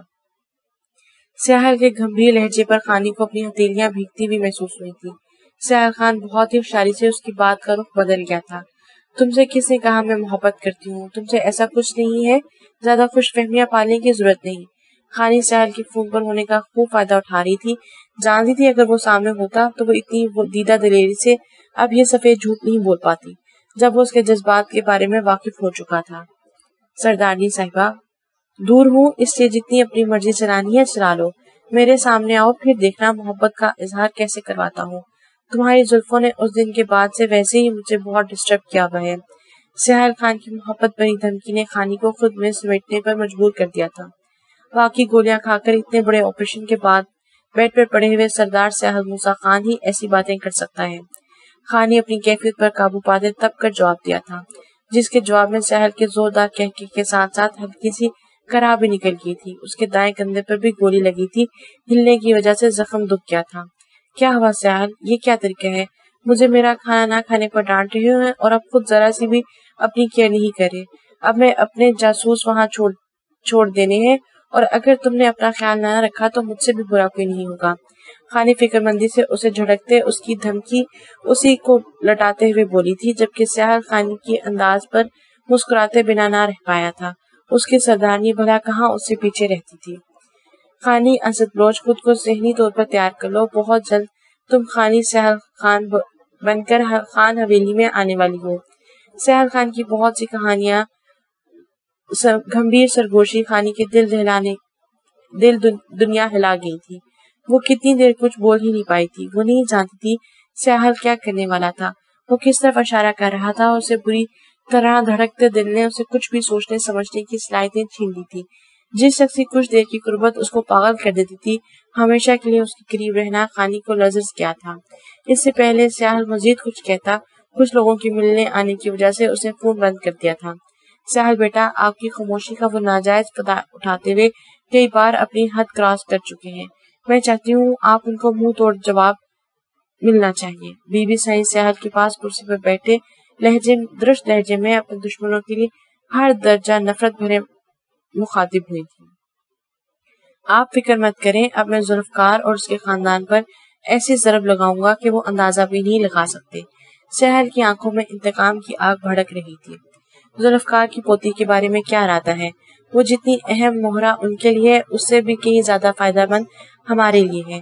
بی بی سائیں نے جانچتی نظروں سے سہیل کی جانب دیکھا تھا، جہاں وہ خانی اسد بلوچ کے لیے نفرت دیکھنے کی خواہش مند تھی، لیکن سہیل خان کے بولے گئے الفاظ انہیں بری طرح آگ لگا گئے تھے۔ وہ مہرہ نہیں ہے کسی کے لیے بھی، اور نہ ہی میں بننے دوں گا۔ وہ بیوی ہے سردار سہیل خان کی، اور کوئی اسے یہ مقام چھین نہیں سکتا۔ سہیل نے اپنے لہجے اور الفاظ سے سامنے بیٹھی اپنی دادی کو باور کروایا تھا کہ اسے ان کی خانی کے استعمال کیے گئے الفاظ کس قدر برے لگے ہیں۔ تو میرا شک ٹھیک نکلا، تم ان دشمنوں کی بیٹی کو اپنی بیوی تسلیم کر چکے ہو۔ تم ان دھوکے بازوں کی بیٹی پر یقین کر کے دوبارہ کسی بڑے نقصان سے دوچار ہونا چاہتے ہو۔ تمہیں کیا لگتا ہے وہ اپنے دادا اور بھائی کے خلاف جا کر تمہاری وفادار رہے گی؟ کبھی ایسا نہیں کرے گی، کبھی نہیں وہ کرے گی۔ میں بہت کھو چکی ہوں، تمہیں کھونے کی ہمت نہیں۔ اگر تمہیں کچھ ہوا تو میں زندہ نہیں رہ پاؤں گی۔ بی بی سائیں کے دل میں جہاں خانی کے لیے ہر درجہ نفرت، وہیں سہیل کے لیے ان کا لہجہ ڈھیروں محبت اور فکر کے لیے ہوئے تھا۔ بی بی سائیں، آپ جانتی ہیں اپنے پوتے کو کبھی گھاٹے کا سودا نہیں کرے گا۔ وہ محبت ہے میری، دھوکہ کرے یا وفاداری، آنا تو اسے میرے پاس ہی ہوگا۔ جب میں اسے اپنی بیوی کی حیثیت سے قبول کر چکا ہوں تو میں چاہتا ہوں آپ اور حویلی کے باقی لوگ بھی اس کو پوری عزت اور اس کے مقام سمیت قبول کر لیں۔ اور ویسے بھی مجھے اب دھوکے برداشت کرنے کی عادت ہو چکی ہے۔ سہیل بات کے اختتام پر اندر آتی اپنی ماں حسنہ بیگم کی جانب دیکھتے نہ چاہتے ہوئے بھی طنز کر گیا تھا، جبکہ اپنے بیٹے کی حالت پر دکھ اور پریشانی سے ہلکان حسنہ بیگم اس طنز پر چہرہ جھکا گئی تھی۔ ان کی پیاسی ممتا کی پیاس آج کئی گنا بڑھ چکی تھی۔ وہ اسے گلے سے لگانا چاہتی تھی، اس کی صحیح سلامت ہونے کا یقین کرنا چاہتی تھی، مگر ان کا بیٹا ان کی جانب دیکھنے کو بھی تیار نہیں تھا، جو ان کا برسوں پہلے کیا قصور معاف کرنے کو آج بھی تیار نہیں تھا۔ اپنے اس سردار کا آرڈر مانو آپ لوگ، میں نے فیصلہ کیا ہے، مجھے اسے دیکھنے جانا ہے تو جانا ہے۔ آپ دونوں بتاؤ میرے ساتھ دو گے یا میں خود ہی کچھ کروں؟ خانی سینے پر ہاتھ باندھے اپنے سامنے کھڑے شہرام اور انابی سے مخاطب ہوئی تھی۔ شہرام سہیل خان کے بارے میں سن کر نگار کو لیے اگلے دن ہی وہاں پہنچ گیا تھا۔ نگار سہیل کے فارم ہاؤس پر ہی تھی۔ شہرام نے اسے اس کے حوالے سے کچھ نہیں بتایا تھا۔ یہاں آ کر خانی نے اس کے لیے نئی آزمائش کھڑی کر دی تھی۔ وہ سہیل سے ملنا چاہتی تھی۔ ہاسپٹل میں تو سہیل کو ملنا مشکل تھا، مگر 2 دن بعد ہی وہ ڈاکٹر سے صلاح لے کر اور پوری میڈیکل کیئر کے ساتھ حویلی شفٹ ہو چکا تھا، جہاں جا کر ملنا تو ناممکن ہی تھا، مگر خانی کی ضد تھی، اسے ملنا تو ہے تو ملنا ہے، چاہے جو بھی ہو جائے۔ خانی کے اس دن کے بعد سہل سے کوئی بات نہیں ہوئی تھی، کیونکہ خانی نے انا بی کے ذریعے سہل کو یہی کھلوایا تھا کہ وہ اسے دیکھنا چاہتی ہے، لیکن سہل مسلسل منع کر رہا تھا۔ یہی بات خانی کے لیے زیادہ تشویشناک تھی۔ اس کا دل سکون میں نہیں آ رہا تھا جب تک وہ سہل کو اپنی آنکھوں کے سامنے صحیح سلامت نہ دیکھ لے۔ آپ تو اپنے سردار کی حکم عدولی کے بعد بچ جائیں گے، خیر ہم لوگوں کی نہیں ہوگی۔ خیر بولیں کیا کرنا ہوگا مجھے؟ شہرام کا آخرکار ہار مانتا ہاتھ کھڑا کر گیا تھا۔ خانی نے انا بی کا فیصلہ سننے کے لیے ان کی جانب دیکھا۔ سردار صاحب بہت غصہ کریں گے، آپ ابھی ان کے غصے سے واقف نہیں۔ انا بی نے اسے سمجھانا چاہتا، تو آپ اپنے سردار صاحب کی خاطر میرا ساتھ نہیں دیں گی؟ خانی انہیں ایموشنل بلیک میل کرتی ناراضگی سے بولی تھی، جس پر بے حد لاجار کی گئے عالم میں انا بی نے ہار مان لی تھی۔ زندگی میں شاید پہلی بار وہ سیال خان کے خلاف جا رہی تھی، وہ بھی اپنی اس لاڈلی کی وجہ سے۔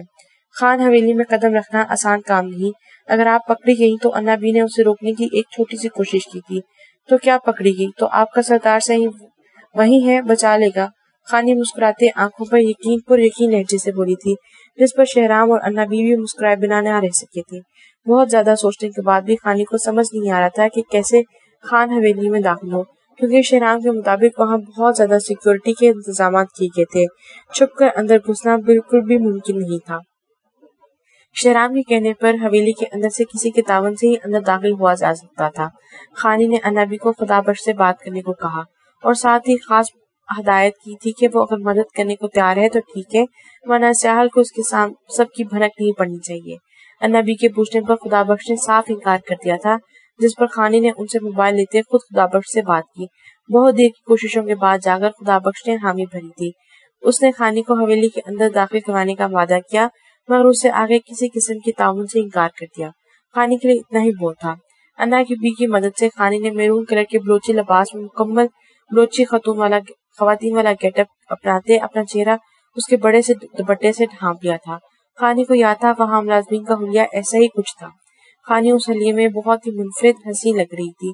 میرون والی لباس میں سلور ماتھا پٹی لگائے، سہل خان کی بالکل الٹ لائٹ لپسٹک اور کس کر جوڑا باندھے خانی سہل کے دل پر بجلیاں گرانے کو بالکل تیار تھی۔ انا بی نے بے اختیار اس کی نظر اتاری تھی اور زیر لب بہت ہی صورتوں کا ورد کرتے خانی کو اللہ کے حفظ و ایمان میں بھیج دیا تھا۔ شہرام خانی کو بہت ہی ہوشیاری سے پچھلے گیٹ سے گاڑی میں لانے میں کامیاب ہو گیا تھا، کیونکہ خانی کے حلیے کو دیکھ کر بہت سوال اٹھ سکتے تھے۔ حویلی سے نکل کر اس نے بشرا بیگم کو انفارم کر دیا کہ خانی اس کے ساتھ باہر جا رہی ہے، جس پر چاہنے کے باوجود بشرا بیگم کوئی اعتراض نہیں کر پائی تھی۔ خدا بخش اپنے وعدے کے مطابق خانی کو حویلی کے اندر لے آیا تھا، جہاں بہت ساری ملازمین کے درمیان کوئی خانی کی پہچان ہی نہیں پایا تھا۔ گھونگھٹ میں سر جھکانے کی وجہ سے کسی کا بھی دھیان خانی کی جانب نہیں تھا، وہ سب خاموشی سے اپنے کام میں مصروف تھی۔ بانو، ادا سائی کے لیے سوپ ابھی تک تیار نہیں ہوا، بی بی سائی بہت غصہ ہو رہی ہے۔ خانی بڑے سے کچن میں ایک طرف کھڑی یہ سوچ رہی تھی کہ سہل کے کمرے تک کیسے پہنچا جائے۔ اسی دن ملازمین کے ساتھ جس کمرے میں وہ سہل سے ملنے گئی تھی وہ تو اسے بالکل ہی بھول چکا تھا۔ وہ اسی کشمکش میں تھی کہ باہر جانے یا نہ جائے، جب سمن کی آواز نے اس پر ابھی تھوڑی دیر پہلے چھا جانے والی مایوسی ختم کر دی تھی۔ سمن جو آرڈر دے کر پلٹی تھی، خانی کے جلدی سے اس کے سامنے آتا اس کا راستہ روک دیا تھا۔ یہ کیا حرکت ہے، ہٹو آگے سے۔ سمن جو ملازمہ کی حرکت پہ برا مناتے اسے جھڑکنے لگی تھی۔ خانی نے ارد گرد سب کو اپنے کاموں میں مصروف دیکھ کر ہلکا سا اپنا گھونگھٹ اوپر اٹھایا۔ خانی پر نظر پڑتے سمن کی بولتی بند ہو گئی تھی۔ آپ؟ سمن اس سے پہلے حیرت دبے یقین عالم میں چیخ پڑتی۔ خانی نے جلدی سے اس کے منہ پر ہاتھ رکھا تھا۔ آپ یہاں کیسے اور یہاں کچن میں کیا کر رہی ہیں؟ سمن کا منہ حیرت کی ذاتی سے کھل چکا تھا۔ تمہارے اس بھائی سے ملنا ہے مجھے، سر عام تو نہیں آ سکتی تھی، اس لیے یہ سب کرنا پڑا۔ اب مجھے اپنے بھائی کے کمرے تک پہنچاؤ۔ خانی نے مختصر الفاظ میں اسے ساری بات بتاتے آخر میں مدد مانگی تھی۔ اگر بی بی سائی یا کسی اور کی نظر پڑ گئی تو آپ جانتی ہیں کتنا بڑا ایشو بن سکتا ہے۔ آپ جانتی ہیں لاسٹ ٹائم بھی بار بار ملازمہ کو ادا سائی کے پاس بھیجنے پر ان سے مجھے کتنی ڈانٹ پڑی تھی۔ آپ پلیز واپس چلی جائیں، ادا سائی تک پہنچنا آسان نہیں، آپ پکڑی جائیں گی۔ سمن پچھلی بار آنے والی اپنی شامت کی وجہ سے اس بار خانی کی مدد کرنے کو بالکل بھی تیار نہیں تھی۔ تم میری مدد نہیں کرو گی؟ خانی نے خفگی بھرے تاثرات سے سمن کی طرف دیکھا تھا۔ آپ تو ادا سائی سے بھی زیادہ ضدی ہیں۔ اچھا میں کرتی ہوں کچھ۔ سمن کو اس دن والی اس کی ضد کا اندازہ تھا، اس لیے اس سے پہلے یہاں کسی کو شک ہوتا سمن نے مدد کرنے کی حامی بھر لی۔ آپ یہ سوپ لے کر آئیں میرے ساتھ، اور راستے میں اگر کسی کی لیڈی یا بی بی سائی نے کچھ پوچھا تو آپ کچھ مت بولیے گا، میں ہی جواب دوں گی۔ سمن خانے کو ٹرے تھماتے بولی۔ دونوں آگے پیچھے کچن سے باہر نکل آئی تھی۔ 1 منٹ رکو۔ راہداری عبور کرتے وہ لوگ سیڑھیوں کی جانب بڑھ رہے تھے جب بی بی سائی کی آواز پر سمن کے ساتھ خانی بھی اپنی جگہ رک گئی تھی۔ یہ کون ہے اور بانو کدھر ہے؟ سیاحل کے لیے میں نے اس کی ڈیوٹی لگائی تھی۔ بی بی سائی سمن کے پیچھے کھڑی خانی کو گھورتی اس سے مخاطب نہیں تھی۔ وہ بانو شاید ادا سائی کے لیے کہڑا بنانے میں مصروف تھی، اس لیے میں اس کو ساتھ لے آئی۔ سمن خود اپنی جگہ ڈر کی تھی جبکہ خانی کو کفت زدہ وہیں کھڑی رہی تھی۔ اف، ان دونوں اکڑو دادی پوتے کے ساتھ یہ بیچارے لوگ کیسے گزارا کرتے ہوں گے، ہر وقت بس باس بنے پھرتے رہتے ہیں۔ خانی کو بی بی سائی کا مزاج بالکل سیاحل جیسا لگا تھا۔ اچھا چلو تم جاؤ، میں ساتھ جاتی ہوں، اپنے پوتے کو اپنے ہاتھ سے پلاؤں گی۔ بی بی سائی سمن کو وہاں سے جانے کا کہہ کر خانی کو اپنے پیچھے آنے کا اشارہ کرتی سیڑھیوں کی جانب بڑھ گئی تھی۔ بی بی سائی، سرفراز سائی آپ سے ملنا چاہتی ہیں، ان کا کہنا ہے کوئی بہت ضروری بات ہے۔ اس سے پہلے کہ بی بی سائی دروازہ کھول کر اندر داخل ہوتی، ملازمہ کے آ کر بتانے پر بی بی سائی خانی کو اندر جانے کا اشارہ کرتی دوسری جانب بڑھ گئی تھی۔ خانی ایک گہرا سانس ہوا میں خارج کرتی دروازہ کھولتی اندر داخل ہوئی تھی۔ خانی نے روم میں داخل ہو کر ٹرے پاس پر پڑے ٹیبل پہ رکھی اور بھاری دوپٹہ چہرے سے ہٹاتے کھل کر سکون کا سانس لیا تھا۔ صرف اس شخص کو ایک نظر دیکھ کر دل کی تسلی کے لیے بہت ہی مشکلات سے گزرتی ہے آخرکار یہاں پہنچ گئی تھی۔ کچھ دیر بعد خود کو نارمل کرتی خانی کو ہوش آیا کہ وہ کہاں ہے اور کس لیے آئی ہے۔ اس کی نظریں بے اختیار بیڈ کی جانب اٹھی جہاں موجود دشمن جاں کو دیکھنے خانی کی دھڑکنیں بے ترتیب ہوئی تھی۔ دروازہ اندر سے لاک کرتے دبے قدموں سے خانی سیاحل کی جانب بڑھی تھی۔ ہمیشہ روایتی لباس قمیص شلوار میں رہنے والا سیاحل خان آج سیاہ ٹراؤزر شرٹ میں ملبوس، کمبل سینے تک اوڑھے، ایک بازو سائڈ پر جگہ دوسری سینے پر رکھے وہ خانی کو گہری نیند میں معلوم ہوا تھا، شاید دوائیوں کے زیر اثر سو رہا تھا۔ خانی اس کے سوئے ہوئے کی مکمل تسلی کرتے اس کے پاس بیڈ پر آ بیٹھی تھی۔ چوڑی کشادہ پیشانی پر سیاہ بال بکھرے اس کی شان میں مزید اضافہ کر رہے تھے۔ مغرور کھڑی ناک، گھنی مونچھیں، ایک دوسرے میں پیوست ہونٹ، وہ خانی کو رف سے حلیے میں بھی مردانہ وجاہت کا شکار لگا تھا۔ ہر وقت چہرے پر چھائی سختی اس وقت بالکل مفقود تھی۔ خانی کو سیاحل خان سوتے ہوئے بہت ہی معصوم اور پیارا لگا تھا۔ اس کے سونے ہوئے کے باوجود اس کے اتنے قریب بیٹھے ہونے کی وجہ سے خانی کی ہتھیلیاں اور پیشانی پسینے سے بھیگ چکی تھی۔ وہ اس شخص کی شدت پسندی کی جھلک دیکھ چکی تھی، اس لیے اس کی قربت کا خانی دل دھڑکانے جا رہی تھی۔ ہاف سلیوز ہونے کی وجہ سے سیاحل کے ایک بازو سے اس کی زخم پر لگائی گئی بینڈیج جھانک رہی تھی جسے دیکھتے خانی کے دل میں کچھ ہوا تھا۔ سیاحل کی تکلیف کا سوچتے خانی کی پلکیں بھیگی تھی۔ وہ اس سے کتنی محبت کرتا تھا اور اتنی تکلیف میں ہونے کے باوجود اس کا خیال خانی کی نظریں سیاحل کے خوبصورت چہرے سے ہٹنے کا نام ہی نہیں لے رہی تھی۔ وہی اس شخص کی دوسروں کو اپنی مقناطیسی شکنجے میں جکڑنے والی کشش خانی کو آہستہ آہستہ اپنے حصار میں لے رہی تھی۔ کتنا روئی تھی وہ اس شخص کی سلامتی کے لیے، شاید اتنے آنسو اس نے اپنی پوری زندگی نہیں بہائے تھے جتنا اس ایک رات سیاحل کی زندگی مانگتے گزار دیے تھے۔ یہ شخص اپنی ساحرانہ پرسنالٹی اور ہمدردانہ دل رکھنے کی وجہ سے خانی کو خود سے محبت کرنے پر مجبور کر گیا تھا۔ خانی چاہ کر بھی اپنے دل کو سیاحل کی محبت کی وار سے بچا نہیں پائی تھی۔ خود کو اس کی گہری نیند میں سوئے ہوئے ہونے کی تسلی دیتے خانی نے دل کی آواز پر حامی بھرتے ہوئے ہاتھ بڑھا کر سیاحل کی پیشانی پر بکھرے بال سمیٹے تھے اور جھک کر وہاں اپنے نرم گرم ہونٹوں کا لمس چھوڑتے اس کی بے خبری میں اپنی محبت کی پہلی مہر ثبت کی تھی۔ یہ سب کرتے خانی کا دل دھڑک کے باہر آنے کو تیار تھا۔ خانی نے بے اختیار اپنے دل کے مقام پر ہاتھ رکھتے اسے نارمل کرنا چاہا تھا۔ کچھ دیر استحقاق بری نظروں سے سیاحل کو دیکھتے خانی نے بے دلی سے اٹھنا چاہا۔ ابھی اس کا بالکل بھی دل نہیں چاہ رہا تھا یہاں سے اٹھنے کو، مگر اسے ڈر تھا کہ کسی بھی وقت کوئی بھی اندر آ سکتا ہے۔ خانی ہولے سے سیاحل خان کے چہرے کو چھوتی اس کے پاس سے اٹھی تھی جب اگلے ہی لمحے زوردار چیخ مارتے وہ سیاحل خان کے اوپر آ گری تھی۔ کب سے آنکھیں بند کر کے سونے کا ناٹک کرتے سیاحل خان نے خانی کو اٹھتے دیکھ کر اس کی کلائی تھام کر ہلکا سا جھٹکا دیتے اسے اپنی جانب کھینچ لیا تھا۔ خانی جو اس افتاد کے بالکل بھی تیار نہیں تھی سیدھے سیاحل کے چوڑے سینے پر آٹک رہی تھی۔ اس کے چیخ ڈرنے کے ساتھ سیاحل خان کا زخم ہرٹ ہونے کی وجہ سے نکلی تھی۔ تم جاگ رہے تھے؟ خانی نے اس کے سینے پر اٹھنے کی کوشش کرتے بے یقینی سے اس کی جانب دیکھا جو محظوظ کن مسکراہٹ اور پرشوق نظروں سے خانی کے شرم اور خفت سے سرخ پڑتے چہرے کی جانب دیکھ رہا تھا۔ سہل کے بائیں کندھے پر گولی لگی تھی جسے وہ ذرا بھی حرکت نہیں دے سکتا تھا، مگر اس نے دوسرے بازو سے خانی کے گرد حسائر کام کرتے اس کی مزاحمت کے باوجود اٹھنے کی اجازت نہیں دی تھی۔ تو تمہیں کیا لگا؟ خانی ارشد لوٹ سہل خان کے اتنے قریب آئے اور وہ اس بات سے بے خبر رہے گا۔ سہل کی نظریں خانی کے خوبصورت روپ کا طواف کر رہی تھی۔ خانی سہل کے سینے پر جھکی اس کے بےحد قریب تھی۔ وہ مسلسل مزاحمت کرتے اس کے حصار سے نکلنے کی جدوجہد کر رہی تھی۔ جب میں سویا ہوا تھا تب تو بڑا پیار جتایا جا رہا تھا، اب میرے اٹھتے ہی ساری بہادری غائب اور مجھ سے بھاگنے کے چکروں میں ہو۔ سہل کا اشارہ اس کی مزاحمت کی طرف تھا۔ خانی جو سہل خان کو سرپرائز کرنے آئی تھی، سہل کی حرکت نے اسے سرپرائز کر دیا تھا۔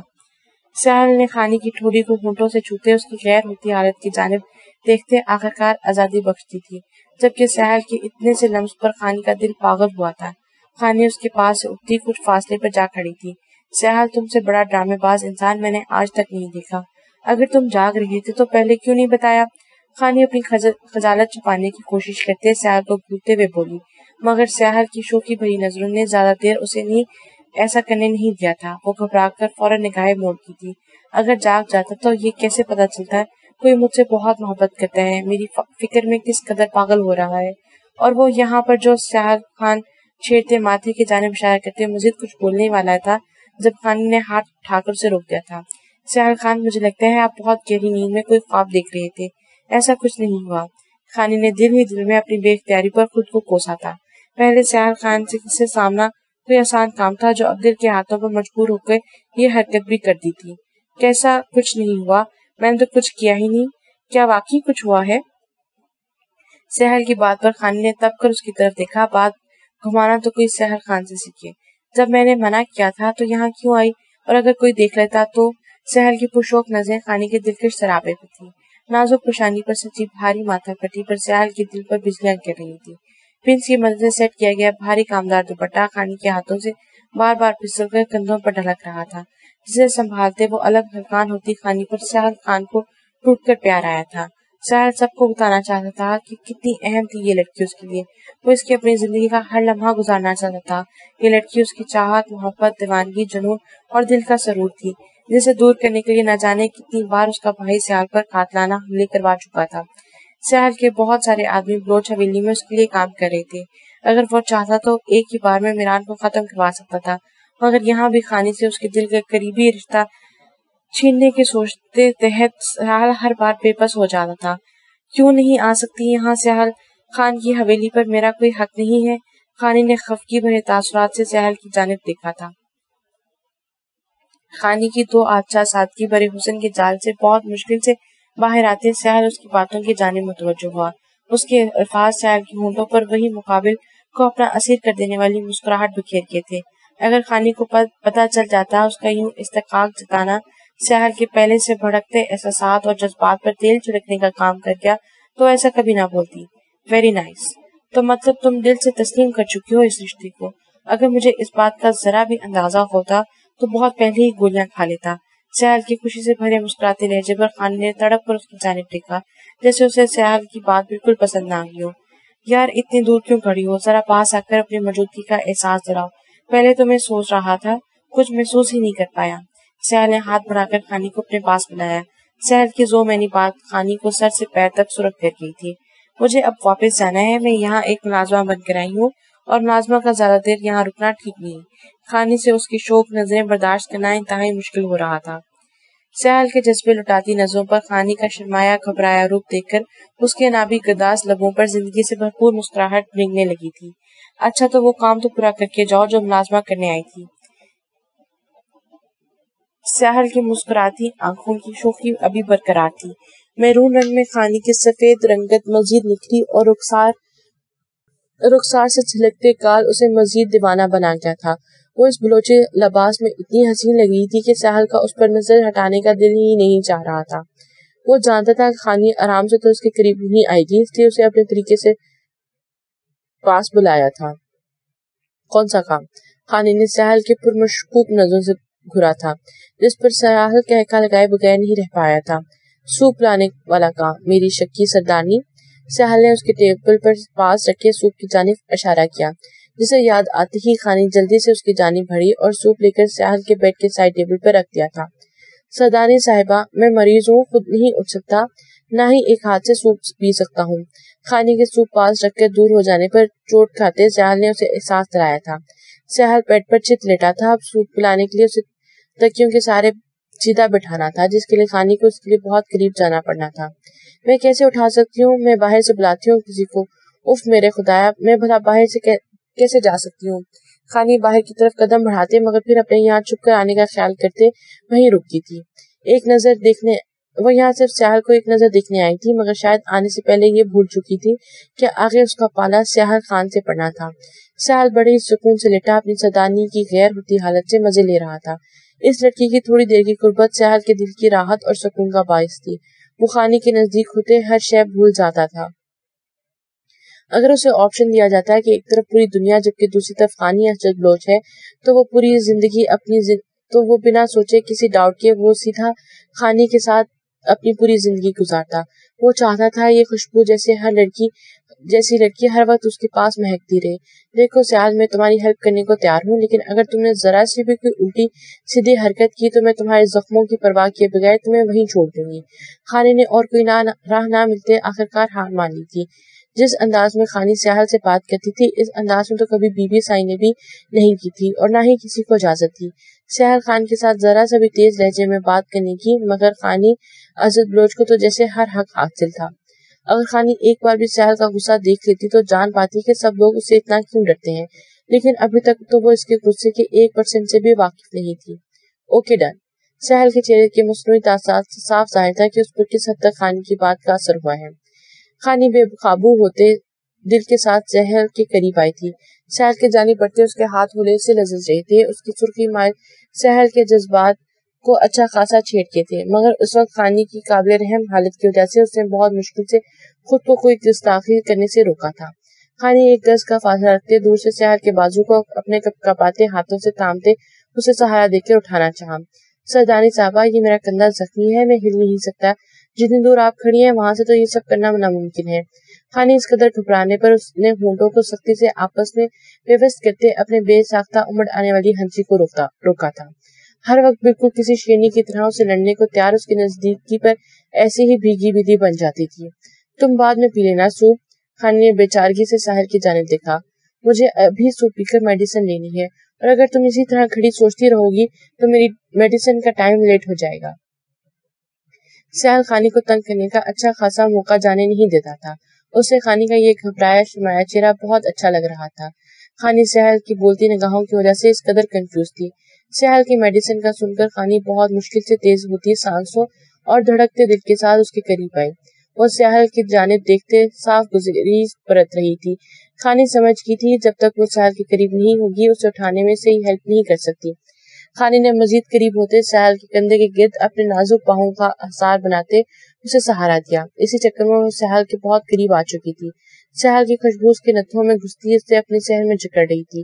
خانی کی نازک باہیں سیال جیسے باڈی بلڈر کو سہارا دینے کی کوشش کر رہی تھی۔ سیال خان اس منظر پر بے ساختہ امڑ آنے والے قہقہ کو بہت مشکل سے دانتوں تلے دبا گیا تھا۔ وہ سیال کے اوپر تقریباً جھکی ہوئی تھی۔ سیال کی گرم سانسیں خانی کو اپنے چہرے پر محسوس ہو رہی تھی۔ خانی سیال کی جانب دیکھنے سے مکمل گریزاں تھی، مگر اس کی پرتپش لو دیتی نظروں کا ارتکاز خانی کی سانسوں میں انتشار برپا کر رہا تھا۔ سیال خان، یہ تم کر رہے ہو مجھے سب سمجھ آ رہا ہے۔ خانی کے لیے ایک پہاڑ جیسے شخص کو سہارا دینا آسان کام بالکل بھی نہیں تھا، اس لیے اس کا خیال کرتے سیال نے بہت کم وزن اس پر ڈالا تھا، جس سے وہ سیال کو کافی حد تک سیدھا کرنے میں کامیاب ہو چکی تھی۔ مگر اچانک سیال کو نہ جانے کیا شرارت سوجی، اس نے اپنا سارا وزن خانی کے ناتواں بازو پر ڈالتے اسے چلانے پر مجبور کر دیا۔ سیال خان کی تکیوں کا سہارا سیدھا ہو کر بیٹھ چکا تھا اور اس کی حرکت کی وجہ سے خانی کا سیال کے کندھے پر پھیلایا بازو اس کے پیچھے دب گیا تھا۔ سیال، مجھے چھوڑ دو۔ اس کی حرکتوں پر خانی اچھی خاصی زچ ہو چکی تھی، مگر سیال جیسے ابھی کوئی ارادہ نہیں رکھتا تھا۔ کتنی محبت کرتی ہو مجھ سے؟ سیال کا ہر بار پوچھا جانے والا سوال ہنوز تھا، لیکن اب لفظ نفرت کی جگہ محبت کا رد و بدل ہو چکا تھا۔ سیال خان، یہ کیا بدتمیزی ہے، ہٹو میرے بازو سے۔ خانی کا چہرہ سیال کے اس قدر قریب جھکنے ہونے کی وجہ سے لال انگاری ہو چکا تھا۔ پہلے میرے سوال کا جواب دو۔ سیال ڈیڑھ بنا وہیں بیٹھا رہا۔ نہیں کرتی محبت، بالکل بھی نہیں کرتی۔ ہر بار دماغ گھاس چلنے چلا جاتا ہے جو بے وقوف بننے تمہارے پاس آ جاتی ہوں۔ خانی مسلسل اپنے بازو نکالنے کی کوشش کر رہی تھی. اس کی سانسوں کی تیز ہوتی رفتار سہل کو اچھے سے محسوس ہو رہی تھی، جو سہل کا کب سے خود پر کیا کنٹرول ختم کر رہی تھی. سہل نے اب کی بار اپنا منہ زور جذبات کے آگے ہار مانتے خانی کی گلائی گرفت میں لیتے ایک ہی جھٹکے میں اپنے اوپر گرایا تھا. وہ نازک سے ہی ٹہنی کی طرح اس کے وجود کا حصہ بنی تھی. ساحل نے اس کے گرد اپنے بازو کا حصار باندھتے فرار کی راہیں مسدود کر دی تھی. خانی کا دل جو پہلے ہی آؤٹ آف کنٹرول ہو چکا تھا، ساحل کے اتنے قریب آنے کی وجہ سے اسے لگا تھا اس کے دل میں کچھ ہو جائے گا. اب کہو محبت نہیں ہے تمہیں مجھ سے؟ ساحل کا چہرہ خانی کے چہرے کے بہت قریب تھا، اتنا کہ دونوں کی گرم سانسیں ایک دوسرے میں الجھ رہی تھی. اسے محسوس ہوا تھا شاید وہ کبھی یہاں سے ہل نہیں پائے گی. اگر محبت نہیں ہے تو تمہاری یہ نشیلی دلکش آنکھیں میرے ذرا نگاہوں سے اوجھل ہونے پر مجھے کیوں بے قرار سی تلاشتی ہیں؟ ساحل نے جھک کر خانی کی نزدیکی گھنی لہکوں پر اپنے دہکتے لب رکھ دیے تھے. اگر محبت نہیں ہے تو میرے قریب آنے پر اس دل کی دھڑکنوں نے مجھے کیوں اپنے نام کی پکار سنائی دیتی ہے؟ ساحل نے خانی کے دل کے مقام پر ہاتھ رکھتے اس کی دھڑکنوں کو محسوس کرنا چاہا تھا. خانی کے دل نے اقرار کیا تھا کہ یہ شخص ظاہر تھا اور پوری طرح اسے اپنے شہر میں جکڑ رہا تھا، جسے نکلنا اب خانی کے بے بس سے باہر تھا. وہ بتانا چاہتی تھی کہ وہ اسے کس قدر بے پناہ محبت کرتی ہے، کتنا چاہنے لگی ہے اسے. اس کی دل کی دھڑکنیں، اس کی سانسیں ساحل کے ساتھ ہمیشہ کے لیے بن چکی ہیں. ساحل خان کی بڑھتی جسارتوں پر شرم و حیا سے خانی کا چہرہ مکمل سرخ ہو چکا تھا. خانی اسد روز اپنی محبت کو تم اب مزید نہیں چھپا سکتی. میں ان ہونٹوں پر، ان سانسوں میں صرف اپنا نام چاہتا ہوں. ان سب پر صرف میرا حق ہے. تم اب چاہ کر بھی اس سب سے انکاری نہیں ہو سکتی. میں ایسا ہونے نہیں دوں گا. ہمت ہے تو کر لینا مقابلہ میری دیوانگی کا. ساحل نے جھک کر خانی کو کپکپاتے گلابی ہونٹوں پر ایک میٹھی سی کہانی رقم کرنی چاہی تھی. جب خانی نے اس کے ہونٹوں پر ہاتھ رکھے اسے باز رکھا تھا. ساحل کو اپنے ہونٹوں پر رکھا خانی کا ہاتھ بری طرح لرزتا محسوس ہوا تھا. وہ پہلے ہی ساحل کی اتنی قربت پر قیامت کے زیر اثر تھی. اگر ساحل مزید کوئی جسارت کرتا تو اس کو یقین تھا کہ اس کا حواس کھونا لازمی تھا. پلیز، خانی نے لمحہ لمحہ دھڑکنوں کے شور پر گھبرا کر ساحل کو روکنا چاہا تھا، مگر ساحل نے بہت ہی سہولت سے اس کی ہتھیلی چوم کر اپنے ہونٹوں سے ہٹا دی تھی. جس ساحل سے بچنے کی کوشش کرتی خانی اس کی کشادہ سینے میں سر چھپاتی اس کی بڑھتی جسارتوں سے بچنا چاہا تھا، اسی وقت اس سے زیادہ مضبوط پناہ گاہ کو کوئی نہیں لگی تھی. خانی کی خود میں پناہ ڈھونڈنے والی اس پیاری ادا پر قربان ہوتے ساحل نے اس کے گرد بازو کا گھیراؤ مزید تنگ کرتے خود میں بھیج لیا تھا. خانی، کبھی کسی کی باتوں میں آ کر مجھے دھوکہ مت دینا. میں بہت محبت کرتا ہوں تم سے. پوری دنیا کا دھوکہ برداشت کر سکتا ہوں مگر تمہارا نہیں. ساحل کو نہ جانے اچانک کیا ہوا تھا کہ خانی کے دور ہو جانے کے خوف کے زیر اثر وہ دل میں پنپتے ڈر کو زبان دے گیا تھا. ساحل کی بات پر خانی نے جھٹکے سے سر اٹھایا تھا. سارا فضول جیسے ختم ہوا تھا. تو ساحل خان کو اب بھی خانی اسد بلوچ پر اعتبار نہیں. خانی کی آنکھوں میں شکوے اور ناراضگی تھے. اعتبار ہے، خود سے بھی زیادہ. اس لیے تو ڈرتا ہوں اگر یہ ٹوٹ گیا تو شاید ساحل موسیٰ خان بھی ٹوٹ جائے گا، اور اگر ایسا ہوا تو میں چاہ کر بھی خود پر اختیار نہیں رکھ پاؤں گا اور آنے والی بربادی کو روکنا مشکل ہو جائے گا. ساحل کا گلابی گال چومتے بولا تھا، جبکہ ساحل کی باتوں پر خانی کا دل لرز سا گیا تھا. کیا تم اس حملے کا بدلہ لینے والے ہو؟ خانی کی نظروں میں اپنے بھائی کو کھو جانے کا خوف تھا. مجھے تمہارے بھائی اور دادا کی طرح پیچھے وار کرنے کی عادت نہیں. اگر بدلہ لوں گا تو سرے عام لوں گا، مگر فی الحال میرا ایسا کوئی ارادہ نہیں. ابھی میں دیکھنا چاہتا ہوں وہ لوگ کس حد تک گر سکتے ہیں. ساحل کے سامنے ایسی کوئی بات نہیں کرنا چاہتا، مگر اس کے پوچھنے پر نہ چاہتے ہوئے بھی یہ سب بول گیا تھا. مگر خانی کا بجھا چہرہ دیکھ کر اسے بہت برا لگا تھا. ویسے آج جس طرح تم نے چھپ کر میری حویلی میں داخل ہو کر میری ہی لوگوں کی مدد لے کر میرے کمرے تک پہنچی ہو، ماننا پڑے گا اتنا پاور اور ٹیلنٹ ساحل خان کی بیوی میں ہی ہو سکتا ہے. ساحل کی بات پر اس کا حصار توڑتی خانی جھٹکے سے اسے دور ہوئی تھی. ساحل کی کوشش کامیاب رہی تھی. اس کا دھیان پچھلی بات سے ہٹ چکا تھا. اس کا مطلب تھا تم جانتے تھے سب. خانی نے بے یقینی سے اس کی جانب دیکھا، جس پر ساحل نے پیچھے لگی سلور سکرین کی طرف اشارہ کیا، جہاں پر حویلی کے مختلف حصوں پر لگے CCTV کیمرے کی فوٹیج چل رہی تھی. ساحل نے ریموٹ اتارتے ان پر پہلے سے ریکارڈ کی گئی ویڈیوز اوپن کی، جن میں کہیں خانی سمن کے ساتھ کچن میں کھڑی نظر آ رہی تھی اور کہیں بی بی سائن کے ساتھ سیڑھیاں چڑھتے. خانی نے خونخوار نظروں سے ساحل کی جانب دیکھا تھا. یہ شخص اس کی ایک ایک حرکت پر نظر رکھے ہوئے تھا اور اس کے سامنے کیسے بے خبر بنا ہوا تھا.